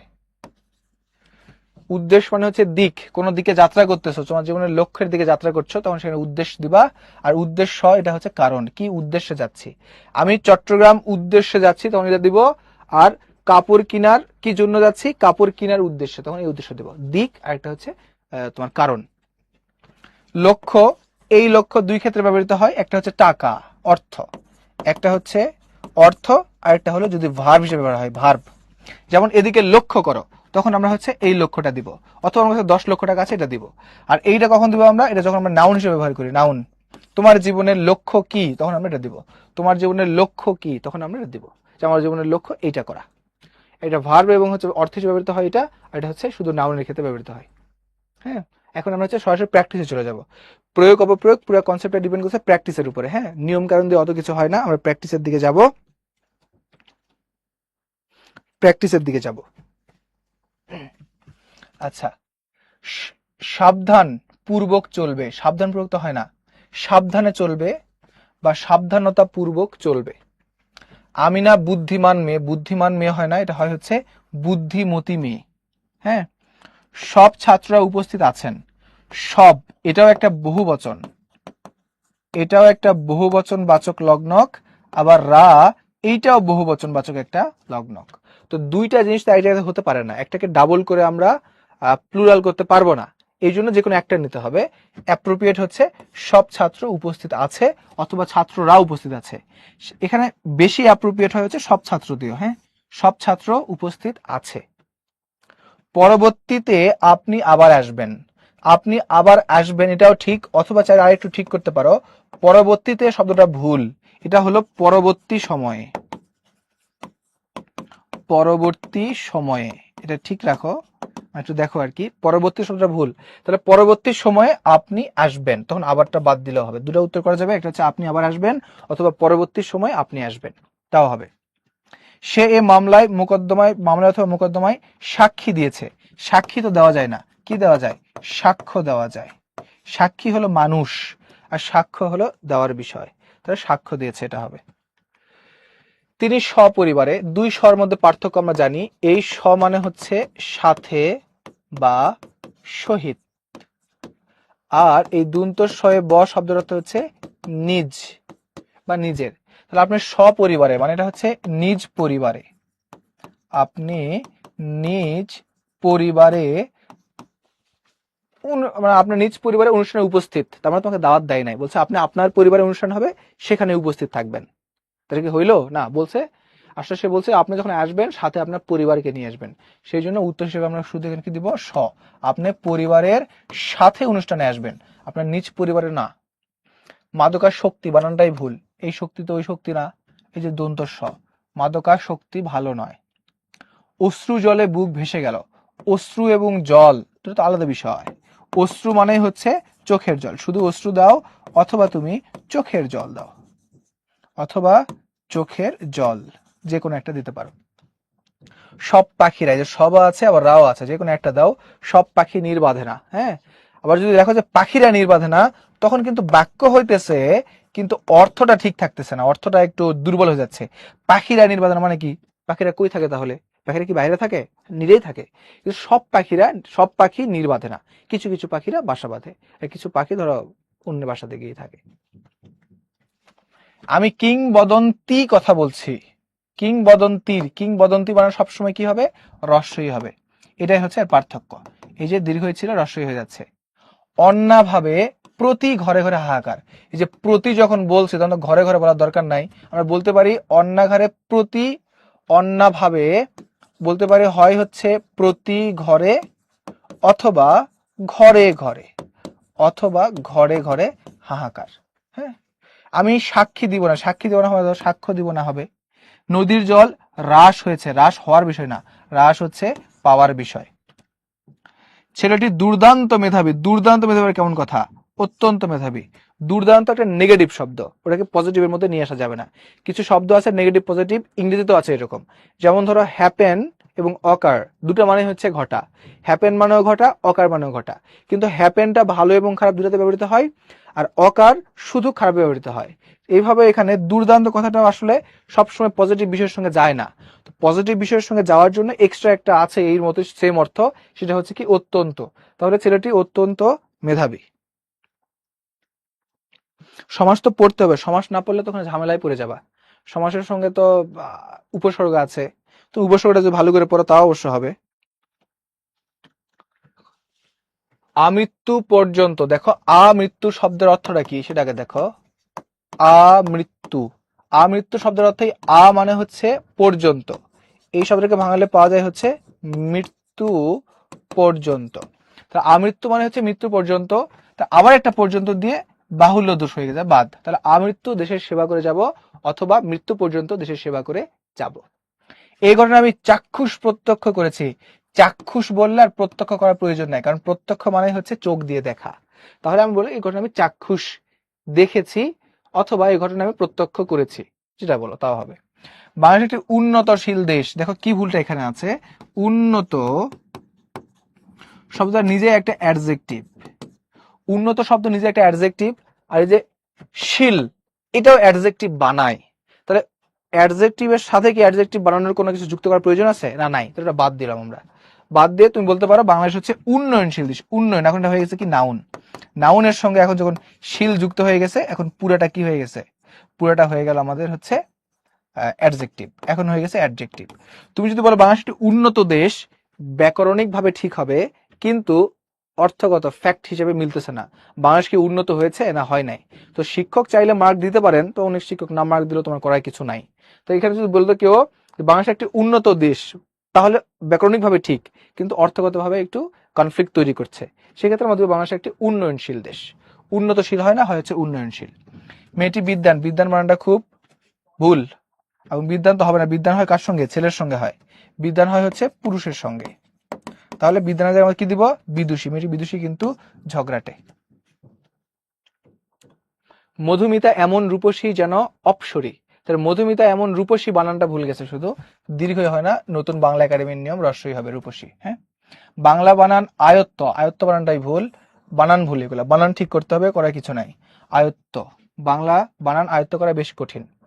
দৈনতা কথাটা ভুল, ওই যেমন বলেছি, হয় দৈন দিব না হলে দীনতা দিব, যে কোনো একটা, দৈন বা দীনতা দিব, যে কোনো একটা। অধিক সন্ন্যাসীদের তাঁতি নষ্ট, এটা হচ্ছে বাগধারা। অনেক সময় বাগধারা অথবা প্রবাদ প্রবচন যেভাবে থাকে সেভাবে ব্যবহার করতে হয়। অধিক সন্ন্যাসীতে গাজন নষ্ট, এটা একটা প্রবাদ, ওইভাবে আমাকে লিখতে হবে। সূর্য উদয় হয়েছে হয় না, সূর্য উদিত হয়েছে। সূর্য উদিত হয়েছে। দেখো এরকম আরো কয়েকটা আছে, একটু বলে দেই। যেমন ধরো হচ্ছে অপমান এবং অপমানিত। অপমান, আর একটা হচ্ছে অপমানিত। অপমান হচ্ছে করার বিষয়, আর অপমানিত হচ্ছে হওয়ার বিষয়। হ্যাঁ, তাহলে আমি তাকে অপমান করেছি অথবা আমি অপমানিত হয়েছে, তাহলে একটা হচ্ছে করার বিষয়, একটা হওয়ার বিষয়। ঠিক এভাবে হচ্ছে লঙ্ঘন এবং লঙ্ঘিত। লঙ্ঘন করার বিষয়, লঙ্ঘিত হওয়ার বিষয়। হ্যাঁ, আশ্চর্য করার বিষয়, আশ্চর্যান্বিত এটা হচ্ছে হওয়ার বিষয়। এমন মনে রাখা যায়।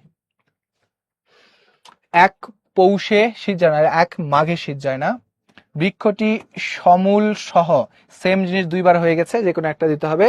দেখো বিধি লঙ্ঘন হয়েছে, লঙ্ঘন তো করার বিষয়, লঙ্ঘন তো করার বিষয়, তাহলে বলতে হবে বিধি লঙ্ঘিত হয়েছে, লঙ্ঘিত হয়েছে। বিরাট গরু ছাগলের হাট, কি ভুল? গরু ছাগলের বিরাট হাট, এই বিরাট দিয়ে তো গরু এবং ছাগলকে মডিফাই করছে, কিন্তু আমরা তো এই বিরাট দিয়ে মূলত বুঝাচ্ছি কাকে? হাটকে, সেই জন্য হাটটার সামনে বিরাটকে লাগাই দিছি, যে গরু ছাগলের বিরাট হাট। আর গরু বানান দেখো গয়কার রয়ের রস্য, এখন কিন্তু গরু বানান এরকম করে তোমাকে লিখতে হবে, অন্য বিকল্প কিছু নাই। অধ্যাপনায় ছাত্রদের তপস্যা, অধ্যাপনা হয় নাই, অধ্যাপনা তো শিক্ষকের কাজ, যে অধ্যাপক তিনি অধ্যাপনা করান, তাহলে অধ্যয়নী ছাত্রদের তপস্যা। ছাত্রনং অধ্যয়নং তপ, একটা সংস্কৃত কথা আছে, আমরা পড়েছিলাম ছোটবেলায়, ছাত্রনং অধ্যয়নং তপ। আচ্ছা, সে সবাই উপস্থিত ছিলেন, আর সে বলে আবার হচ্ছে ছিলেন বলে কেমন দেখায়, এটাকে তিনি সবাই উপস্থিত ছিলেন, দুটাকে সামঞ্জস্য রাখতে হবে। তিনি সবাই উপস্থিত ছিলেন অথবা সে সবাই উপস্থিত ছিল, এই দেখো সামঞ্জস্য রক্ষা করতে হচ্ছে, তিনি বললে ছিলেন আর সে বললে ছিল। শুধুমাত্র কথাটা ভুল, এ মামলায় সাক্ষ্য এটা ভুল, সস্ত্রীক বানান ভুল। এ জাতি ঘুম থেকে কবে জাগিয়ে উঠবে, এ জাতি কবে ঘুম থেকে জাগিয়ে উঠবে না, জেগে উঠবে। কারণ পুরোটাই আছে সাধু ভাষায়, গুরু চণ্ডালের দোষ এখানে রাখা যাবে না, সাধু থাকলে সাধুই করতে হবে। সব মাছগুলো, সব আবার গুলো একসঙ্গে বসতে পারে না, তারা বিদ্রোহী, তার বিদ্রোহী আত্মার শান্তি কামনা করছে। তার বিদ্রোহী হয় না, বিদেহী, বিদেহী কথাটাও ভুল, বিদেহী কথাটাও ভুল। অনেক জায়গায় আমরা দেখবো হচ্ছে বিদেহী লেখা থাকে, বিদেহীও ভুল। এটা হবে হচ্ছে বিদেহ, মানে কি দেহ থেকে বিয়োগ হয়েছে, মানে মূলত বোঝানো হচ্ছে দেহ থেকে বিয়োগ বা মাইনাস হয়েছে। কে মাইনাস হয়েছে? আত্মা মাইনাস হয়েছে। তাহলে নিজের দেহ থেকে আত্মা যখন মাইনাস হয়েছে তখন বলা হয় বিদেহ। তাহলে বিদেহ আত্মার শান্তি কামনা করছে। অপহরণ ব্যবসায়ীকে এখনো উদ্ধার করা যায়নি, অপহরণ তো হয় না, অপহৃত, অপহৃত ব্যবসায়ীকে এখনো উদ্ধার করা যায়নি। গৌতম বুদ্ধ বুদ্ধ ধর্ম প্রচার করেন, তাই গৌতম বুদ্ধ ধর্ম হয় না, এটা হচ্ছে বৌদ্ধ ধর্ম। বুদ্ধ ধর্ম নয়, এটা হচ্ছে বৌদ্ধ ধর্ম। সড়ক দুর্ঘটনায় আহত ছাত্রটি বেঁচে গেল। তা সড়ক দুর্ঘটনা বানান দেখো, দয়ে দীর্ঘ দেওয়া আছে। আমি তোমাদের দয়ের হ্রস্ব এবং দয়ের দীর্ঘ নিয়ে একটা কনসেপ্ট বলতে পারি, তোমাদের কাজে লাগতে পারে। কোথায় দয়ের হ্রস্ব দিবা আর কোথায় দয়ের দীর্ঘ দিবা, একটা ছোট ট্রিক্স আছে। যদি কোনো শব্দ দিয়ে ডিস্টেন্স বুঝায়, ডিস্টেন্স, তাহলে দয়ে দীর্ঘ দিবা। আর যদি ডিস্টেন্স না বুঝায় তখন দয়ের হ্রস্ব দিবা। যেমন ধর আমি দুর্গা লিখবো, তাহলে হ্রস্ব দিব, কারণ ডিস্টেন্স বুঝাচ্ছে না। আমি দুর্বার লিখবো, হ্রস্ব দিব, কারণ ডিস্টেন্স বুঝাচ্ছে না। আমি দুর্নীতি লিখবো, হ্রস্ব দিচ্ছি, কারণ ডিস্টেন্স বুঝাচ্ছে না। কিন্তু আমি যদি ডিস্টেন্স বুঝাতে যাই, যেমন ধরো দূরবর্তী, এই যে দূরবর্তী, তারপরে ধরো হচ্ছে দূরদর্শী, ওকে। এরপরে ধরো আমি আর বলতে পারি দূরত্ব, দূরত্ব, তাহলে আমি বলতে পারি হচ্ছে দূরত্বতমা। দূরত্বের সঙ্গে সম্পর্কিত সবগুলোতে মোটামুটি দীর্ঘ হয়, আর না হলে হ্রস্ব হয়। তাহলে দুর্ঘটনা কি দূরত্বের সঙ্গে সম্পর্কিত না, সেই জন্য এখানে আমরা হ্রস্ব দিব। দুর্ঘটনায় আহত, এটা একটা ট্রিক্স আর কি, এই ট্রিক্সটা তোমরা মনে রাখতে পারো। পরিশ্রম করে তার শারীরিক অবস্থা শোচনীয়, পরিশ্রম করে তার শারীরিক অবস্থা শোচনীয়। শারীরিক বানানটার দিকে তাকাও, যে ভুলটা খুঁজে বের করা কঠিন কিন্তু বের করা উচিত। অত্যাবশ্যকীয় শব্দটা ভুল, অত্যাবশ্যকীয় হয় না, হচ্ছে অনাবশ্যকীয় হয় না, অত্যাবশ্যকীয় হয় না। অত্যাবশ্যকীয় থাকলে অত্যাবশ্যক হয়ে যাইতো, অনাবশ্যকীয় আছে, এখন অনাবশ্যক হয়ে গেছে। অনাবশ্যক ব্যাপারে কৌতূহল হওয়া অনুচিত। এ পরিবারটি আমাদের এলাকার সমৃদ্ধশালী, ভুল, শুধু হবে সমৃদ্ধ, শুধু হবে হচ্ছে সমৃদ্ধ, হ্যাঁ, অথবা এলাকায় সমৃদ্ধ পরিবার, এটা লাগবে না, এলাকার সমৃদ্ধ পরিবার, হ্যাঁ। আকণ্ঠ পর্যন্ত, এই আ মানে হচ্ছে পর্যন্ত, তাহলে একই শব্দ দুইবার হয়ে গেছে, একটা বাদ দিয়ে দাও। তাহলে কণ্ঠ পর্যন্ত ভোজনে স্বাস্থ্যহানি ঘটে, অথবা আকণ্ঠ ভোজনে স্বাস্থ্যহানি ঘটে। বিদ্যানকে বানানটা ভুল, বিদ্যানকে সকলে শ্রদ্ধা করে, বিদ্যার বানান ঠিকঠাক করে লিখতে হবে। বাড়িটা তাহারা দখল করেছে, তাহারা দেওয়া আছে, তাহারাটা তারা হয়ে যাবে। আমার কথাই শেষ পর্যন্ত প্রমাণ তো করার বিষয়, দেখো আমি একটু বলেছিলাম প্রমাণ হচ্ছে করার বিষয়, আর প্রমাণিত হলো হওয়ার বিষয়, যে হলো কথাটা প্রমাণিত হলো। বিনু দাদার ভাষাটা ভয়ঙ্কর আট হয় না, অত্যন্ত আট, অত্যন্ত আট।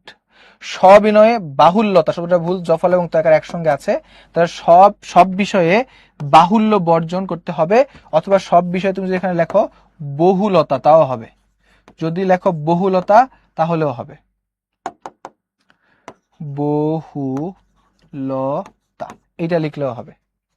তিনি সম্ভ্রান্তশালী হবে না, শুধু সম্ভ্রান্তশালীটা বাদ, তিনি সম্ভ্রান্ত বংশে জন্মেছেন। প্রাণীর সম্পর্কে জানতে চাইলে প্রাণীবিদ্যা পড়ো, প্রাণীবিদ্যা মানে কি হবে, রস্যই হবে, ব্যাপারটা একটু বলে দেই। যদি সিঙ্গেল বসে, দেখো সিঙ্গেল বসলে দীর্ঘই, সিঙ্গেল বসলে দীর্ঘই, সিঙ্গেল বসলে দীর্ঘই। প্রতিযোগী সিঙ্গেল বসলে দীর্ঘই। সহকারী সিঙ্গেল বসলে দীর্ঘই। কিন্তু এগুলোর সঙ্গে যদি কিছু যুক্ত হয় তাহলে হয়ে যাবে রস্যই, যেমন প্রাণী বিদ্যা, এই যে রস্যই হয়ে গেছে, প্রাণীবিদ্যা, প্রাণীতত্ত্ব, প্রাণীবিন্যাস ইত্যাদি। মন্ত্রী যদি আমি বলি হচ্ছে মন্ত্রী পরিষদ, হ্যাঁ, মন্ত্রী পরিষদ, তখন হয়ে গেল হচ্ছে রস্যই। এবার যদি বলি মন্ত্রী বর্গ, মন্ত্রীবৃন্দ, তখন রস্যই হয়ে যাবে। শ্রেণী আমি যদি বলি শ্রেণী কক্ষ, দেখো তখন রস্বই হয়ে গেছে। আমি যদি বলি শ্রেণীবিন্যাস, রস্বই হবে।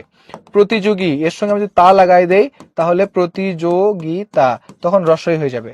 আমি যদি সহকারী, এর সঙ্গে যদি ত লাগাই দেই তাহলে সহকারিতা, রস্বই হয়ে যাবে। তাহলে কিছু কিছু শব্দ আছে যেগুলো সিঙ্গেল বসলে হয় দীর্ঘই, আর যে ডাবল হয়ে গেলে হয় হচ্ছে রস্বই। শ্রদ্ধাঞ্জলি বানানটা দেখো ভুল। করোনা কালীন সময়ে, এটাও ভুল। ওই সেম জিনিসগুলো এসেছে, করোনাকালীন সময়, এটা ভুল। পরবর্তীতে হবে না, পরবর্তী সময়ে হবে। পরীক্ষা চলাকালীন সময়ে, ভুল। তারপর হচ্ছে এবারের বন্যায় লোকটি সর্বশান্ত, বানানটা ভুল। সর্বশান্ত বানানটা দেখে নাও। আমার বক্তব্য আর দীর্ঘায়িত করবো না, ভুল। এটা হবে হচ্ছে দীর্ঘ করবো না। ওকে, এটা সহজ, পারা যাবে। আমি, তুমি ও সে, দেখো ইংরেজির ক্ষেত্রে তোমার তিনটা প্রোনাউনকে বিভিন্ন ভাবে লেখো, কখনো 3 2 1, কখনো 1 2 3 ভাবে লেখো, তাই না? তো বাংলার ক্ষেত্রে একটাই, সেটা হচ্ছে তুমি, সে ও আমি আজ মেলায় যাব। অর্থাৎ প্রথমে দিবার 2, তারপরে দিবার 3, তারপরে 1। এটা হচ্ছে বাংলার নিয়ম। তুমি, সে ও আমি আজ মেলায় যাব, অথবা তুমি যদি বলো আমরা আজ মেলায় যাব, তাও হবে। এটাকে তুমি যদি বলো আমরা আজ মেলায় যাব, অর্থ ঠিক থাকে, এটাও হবে। অপরাহ্ন বানানটা ভুল, নিচে এখানে মূর্ধন্য হবে, এখানে দন্তন্য দেওয়া আছে, এটা মূর্ধন্য হয়ে যাবে অপরাহ্ন বানানটা। কোথায় দন্তন্য কোথায় মূর্ধন্য, দেখো সিম্পল ট্রিক শিখে দেই। যদি সামনে র থাকে তাহলে দিবা মূর্ধন্য, আর বাকি সবগুলো দিবা দন্তন্য। যেমন সরিয় প অপ, এই যে রয় আকার আছে, এখন মূর্ধান্য। ধরো পূর্বাহ্ন, এই যে রেফ আছে, রেপ মানেও কি র, এই যে মূর্ধান্য হবে। কিন্তু আমি যদি বলি সায়ান্ন, সা আ, এখানে কোনো র বা রেফ আছে না, নাই, তাহলে এখানে বসবে হচ্ছে দন্তান্ন। তাহলে র সঙ্গে রেফের সঙ্গে মূর্ধন্য, বাকিগুলোর সঙ্গে বসে হচ্ছে দন্তান্ন। ওকে। লজ্জাস্কর কথাটা ভুল, হয় হচ্ছে লজ্জাকর। প্রতিযোগিতা বানান দেখো, এখানে রস্বই হবে, এটাকে বলে দিছি, এগুলাই দেওয়া আছে। হ্যাঁ, ওকে, এগুলা তোমরা দেখে নিবে। আমরা হচ্ছে বোর্ড কোশ্চেন আছে, আমরা দেখি একটু ভুল পারো কিনা। আজিকাল, তাহলে আজিকাল কথাটা ভুল, এটা হবে হচ্ছে আজকাল। বানানের ব্যাপারে সকল ছাত্ররা, এই যেখানে একটা ভুল পাইছি আমরা, সকল ছাত্ররা অমনোযোগী, এই বানানটাও ভুল পেয়ে গেছে।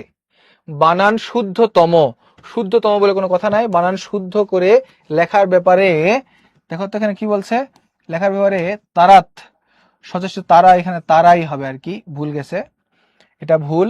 সচেষ্টিত নয়, তারা তো সচেষ্টিত নয়, মানে তারা তো সচেষ্ট নয়, এটাও ভুল। অনেক ভুল আছে।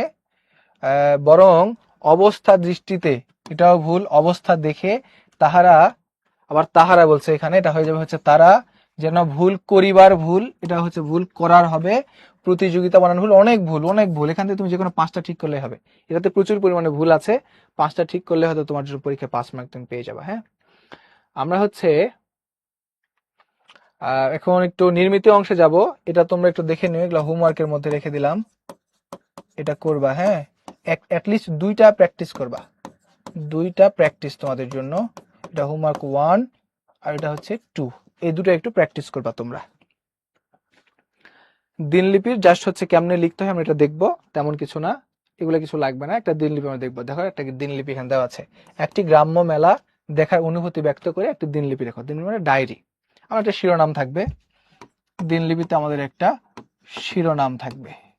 ওকে, শিরোনাম রাখলাম আমরা।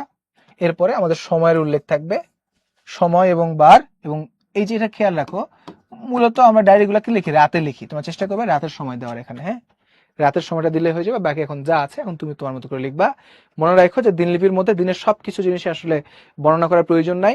ওই দিনে ঘটে যাওয়া গুরুত্বপূর্ণ বিষয়, যে টপিকটা দেওয়া হচ্ছে, টপিকের সঙ্গে সামঞ্জস্য যেটা, সেটা এখানে উল্লেখ করলেই হবে। সবকিছু বিস্তারিত করে 4-5 পৃষ্ঠা লেখার দরকার নাই। তুমি যদি মোটামুটি 2 থেকে 2.5 পেজ লিখতে পারো তাহলে মোটামুটি এনাফ। এটুকু লিখলেই হয়ে যাবে, একটা স্ট্যান্ডার্ড লেখা। এখানে নমুনা কপি দেওয়া আছে, এখানেও একটা দেওয়া আছে। দেখো যে তোমার এইচএসসি পরীক্ষার পূর্ব রাতে একটা দিনলিপি লেখো। আমরা প্রথমে কি দিলাম, একটা শিরোনাম দিলাম, পরে তারিখ, তারপর হচ্ছে বার, তারপর হচ্ছে সময় দিয়ে আমি আমার নিজের লেখা শুরু করে দিলাম, শুরু করে শেষ করে দিলাম। হ্যাঁ, অনেকেই শেষে কি একটা স্বাক্ষর দেয়, তুমি চাইলে স্বাক্ষর দিতে পারো, না চাইলে না দিতে পারো, কোনো সমস্যা নাই। তো স্বাক্ষর দিলে খারাপ হয় না, ভালোই দেখায়, স্বাক্ষর দিতে পারো। কোনো বই দেওয়া আছে, কোনো বই দেওয়া নাই, তবে দিলে সমস্যা নাই। দীর্ঘইকারকে ইকারকে হ্রস্বকারগুলোকে কেন বানানো হয়েছে, ওগুলা উচ্চারণের বিষয়। হ্যাঁ, ওগুলা হচ্ছে বাংলা ভাষা তো শুধু বাংলা থেকে উৎপত্তি হয়নি, সংস্কৃত থেকে উৎপত্তি হয়েছে, তাই না? ওই সংস্কৃত ভাষার একটা প্রভাব বাংলা ভাষার উপরে থেকেই গেছে, এই জন্য দীর্ঘ এগুলো আছে। তো বাংলা উচ্চারণের সময় আমরা কিন্তু দীর্ঘ বা দীর্ঘ উচ্চারণ করি না, তোমরা যখন উচ্চারণে ক্লাস করেছো সেখানে হয়তো পড়েছো যে উচ্চারণের সময় সমস্ত দীর্ঘ ইকারগুলা হ্রস্বই হয়ে যায়, দীর্ঘগুলা হ্রস্ব হয়ে যায়। এটা হচ্ছে বাংলার অরিজিনাল নিয়ম। কিন্তু বাংলা যেহেতু সংস্কৃত থেকে এসেছে সেই জন্য অনেক সময়গুলোকে আমরা বাদ দিতে পারি না, এখন থেকেই গেছে, হয়তো ভবিষ্যতে কোনো একটা সময় চলে যাবে। এখানে গুরুত্বপূর্ণ কিছু বোর্ড কোশ্চেন দেওয়া আছে, এগুলো দেখে তোমরা প্রিপারেশন নিবা। হ্যাঁ, এগুলা বিগত সালে আসে এবং মোটামুটি বলা যাচ্ছে এগুলোর মধ্যে পরীক্ষায় আসবে, মোটামুটি ভাবে বলা যায়। এগুলা প্র্যাকটিস করে তোমাকে আর এক্সট্রা করে কিছু প্র্যাকটিস করতে হবে না, এগুলো তোমরা নিজেরা প্র্যাকটিস করবা। এগুলো প্র্যাকটিস করলে পরীক্ষা ইনশাল্লাহ এগুলোর মধ্যে থেকে আসবে, কারণ এইচএসসি পরীক্ষাতে সব জিনিসগুলো মোটামুটি রিপিট হয়, বিগত সালের প্রশ্ন আসে। প্রতিবেদন রচনা, এটা নিয়ে তোমাদের অনেক কনফিউশন থাকে। প্রতিবেদন খুব সহজ জিনিস। প্রতিবেদনের ক্ষেত্রে দুই ধরনের প্রতিবেদন দেখা যায়, একটা হচ্ছে সংবাদ প্রতিবেদন, একটা হচ্ছে প্রাতিষ্ঠানিক প্রতিবেদন। সংবাদ প্রতিবেদন খুবই সহজ। সংবাদ প্রতিবেদন কিভাবে লিখবো আমরা এটা সরাসরি দেখি। এটা হচ্ছে ধরো পরিবেশগত ভারসাম্য রক্ষার জন্য চাই বৃক্ষরোপণ, এই শিরোনামে একটি প্রতিবেদন রচনা করো। এরকম নর্মাল প্রতিবেদন আসলে কোনো সমস্যা নাই, যে শুরুতে আমরা একটা শিরোনাম দিব, শিরোনামের পরে নিজস্ব প্রতিবেদক। এটা নিজস্ব প্রতিবেদক মানে কি, যদি এখানে উল্লেখ করা না থাকে তোমার পরিচয়, ধরো তোমার প্রশ্নের মধ্যে তোমার পরিচয় উল্লেখ করা নাই, সেক্ষেত্রে তুমি হচ্ছে নিজস্ব প্রতিবেদক দিবা। আর যদি উল্লেখ থাকে যে ডেস্ক রিপোর্টার, নিজস্ব প্রতিবেদক, জেলা প্রতিনিধি, উপজেলা প্রতিনিধি, প্রশ্নের মধ্যে উল্লেখ থাকলে সেই পরিচয়টা তুমি এখানে দিবা। আর না থাকলে নিজস্ব প্রতিবেদক দিয়ে চালাই দিবা, ডাবল দাঁড়িয়ে দিবা, জায়গা, এরপরে হচ্ছে তারিখ দিয়ে তোমার লেখা যা আছে শেষ করবা। শেষে গিয়ে একটা স্বাক্ষর দিবা, স্বাক্ষর দিয়ে খেলা খতম। এই যে স্বাক্ষর দিলা, স্বাক্ষর দিয়ে খেলা খতম, শেষ। এখন তোমাদের প্রশ্ন হচ্ছে, ভাই আমরা যখন হচ্ছে প্রাতিষ্ঠানিক প্রতিবেদন লিখবো তখন কিভাবে লিখবো? প্রতিষ্ঠানের প্রধানের কাছে, ধরেন আমার কলেজের প্রধানের কাছে একটা প্রতিবেদন লিখতে হচ্ছে, যে আমাদের স্কুলে কয়েকদিন আগে একটা বার্ষিক ক্রীড়া প্রতিযোগিতা হয়ে গেছে, তো ওখানে কি কি হয়েছিল এই প্রতিবেদন আমার কাছে চেয়েছেন আমার শিক্ষক, হেডমাস্টার বা আমার অধ্যক্ষ, আমি তার কাছে কিভাবে লিখবো? প্রাতিষ্ঠানিক মানে হচ্ছে অ্যাপ্লিকেশন, প্রতিষ্ঠান মানে কি হবে ভাইয়া? অ্যাপ্লিকেশন হবে। তখন অ্যাপ্লিকেশন স্টাইলে আমরা লিখবো। ধরো প্রাতিষ্ঠানিক প্রতিবেদন লেখার ক্ষেত্রে যদি কোনো প্রতিষ্ঠান বরাবর আমাকে লিখতে হবে, প্রথমে থাকবে হচ্ছে তারিখ, প্রথমে দিব আমরা হচ্ছে তারিখ, প্রথমে দিব তারিখ। অ্যাপ্লিকেশন যেভাবে লিখি সেম ভাবে, তারিখের পরে দেবো আমরা হচ্ছে বরাবর, তারিখের পরে থাকবে বরাবর, বরাবর ওই প্রতিষ্ঠানের প্রধান, প্রধান, তারপরে প্রতিষ্ঠানের নাম। একটা অ্যাপ্লিকেশন যেভাবে লিখি সেভাবেই, ভয় পাওয়ার কোনো কারণ নেই। ওই প্রতিষ্ঠানের নাম, নাম শেষ হয়ে গেলে সেখানে ঠিকানা, ওকে, ঠিকানা। এরপর হচ্ছে বিষয়, বিষয় ওই প্রতিবেদন, একটা প্রতিবেদন তৈরি করছো ওটার জন্য লিখবা যে প্রতিবেদন। তুমি তো নিজের ভাষায় লিখবা যে বার্ষিক ক্রীড়া প্রতিযোগিতা বা অনুষ্ঠেয় বার্ষিক ক্রীড়া প্রতিযোগিতা প্রসঙ্গে একটি প্রতিবেদন, যেভাবে বা বিদ্যালয়ে সংগঠিত হয়ে যাওয়া বৃক্ষরোপণ অভিযান সম্পর্কিত একটি প্রতিবেদন, যেভাবে চাইবে ঠিক সেভাবে তুমি এখানে একটা প্রতিবেদনের বিষয় দিবা।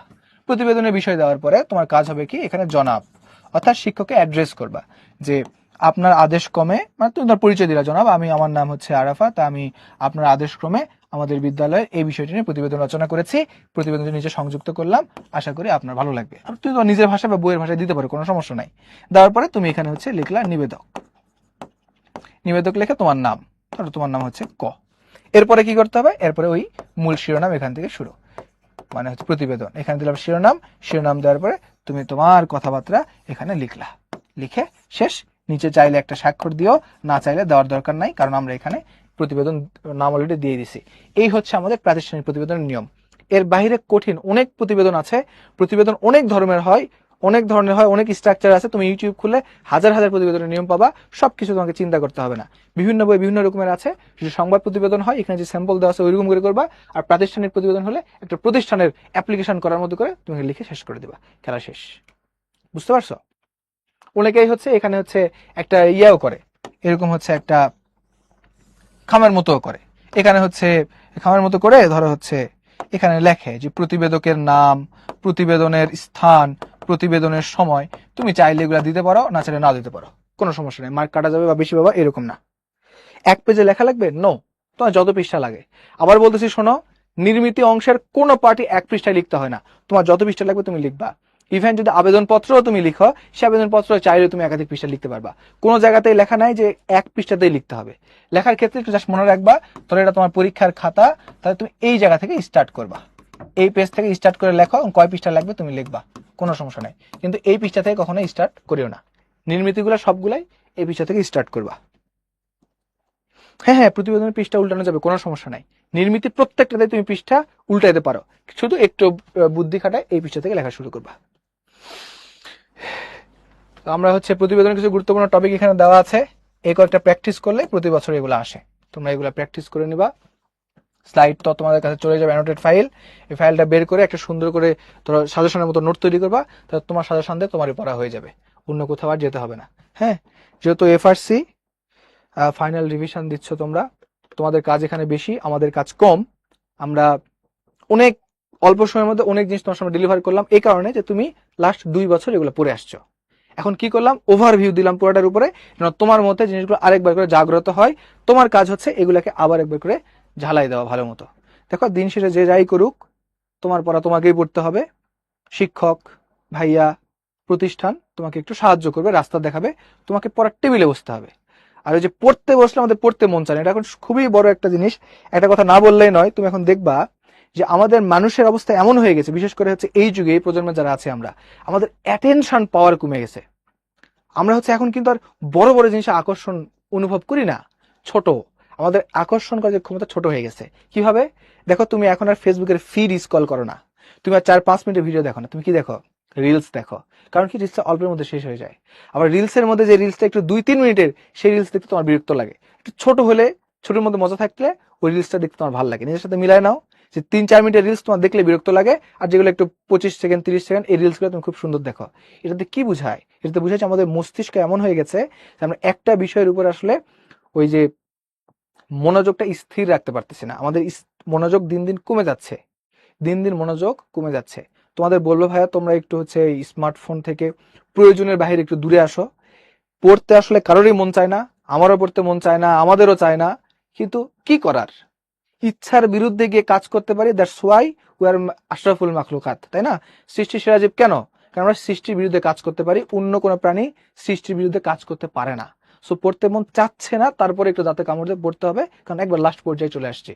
এই কথাগুলো তোমাকে সবাই বলে, আমি জাস্ট একটা ফ্যাক্ট বললাম যে আমাদের হচ্ছে যে এই যে মনোযোগটা কমে গেছে, আর মূল কারণ হচ্ছে আমাদের আজকালকার মানে ধরো স্মার্ট ডিভাইসেস গুলো। আমরা চেষ্টা করবো এগুলো সৎ ব্যবহার করা, আর যতটুকু পারা যায় এগুলো থেকে দূরে থাকা প্রয়োজন ছাড়া। বুঝতে পারছো? ভালো থাকো, সুস্থ থাকো, ইনশাল্লাহ পরে তো আবার দেখা যাবে। আল্লাহ হাফেজ।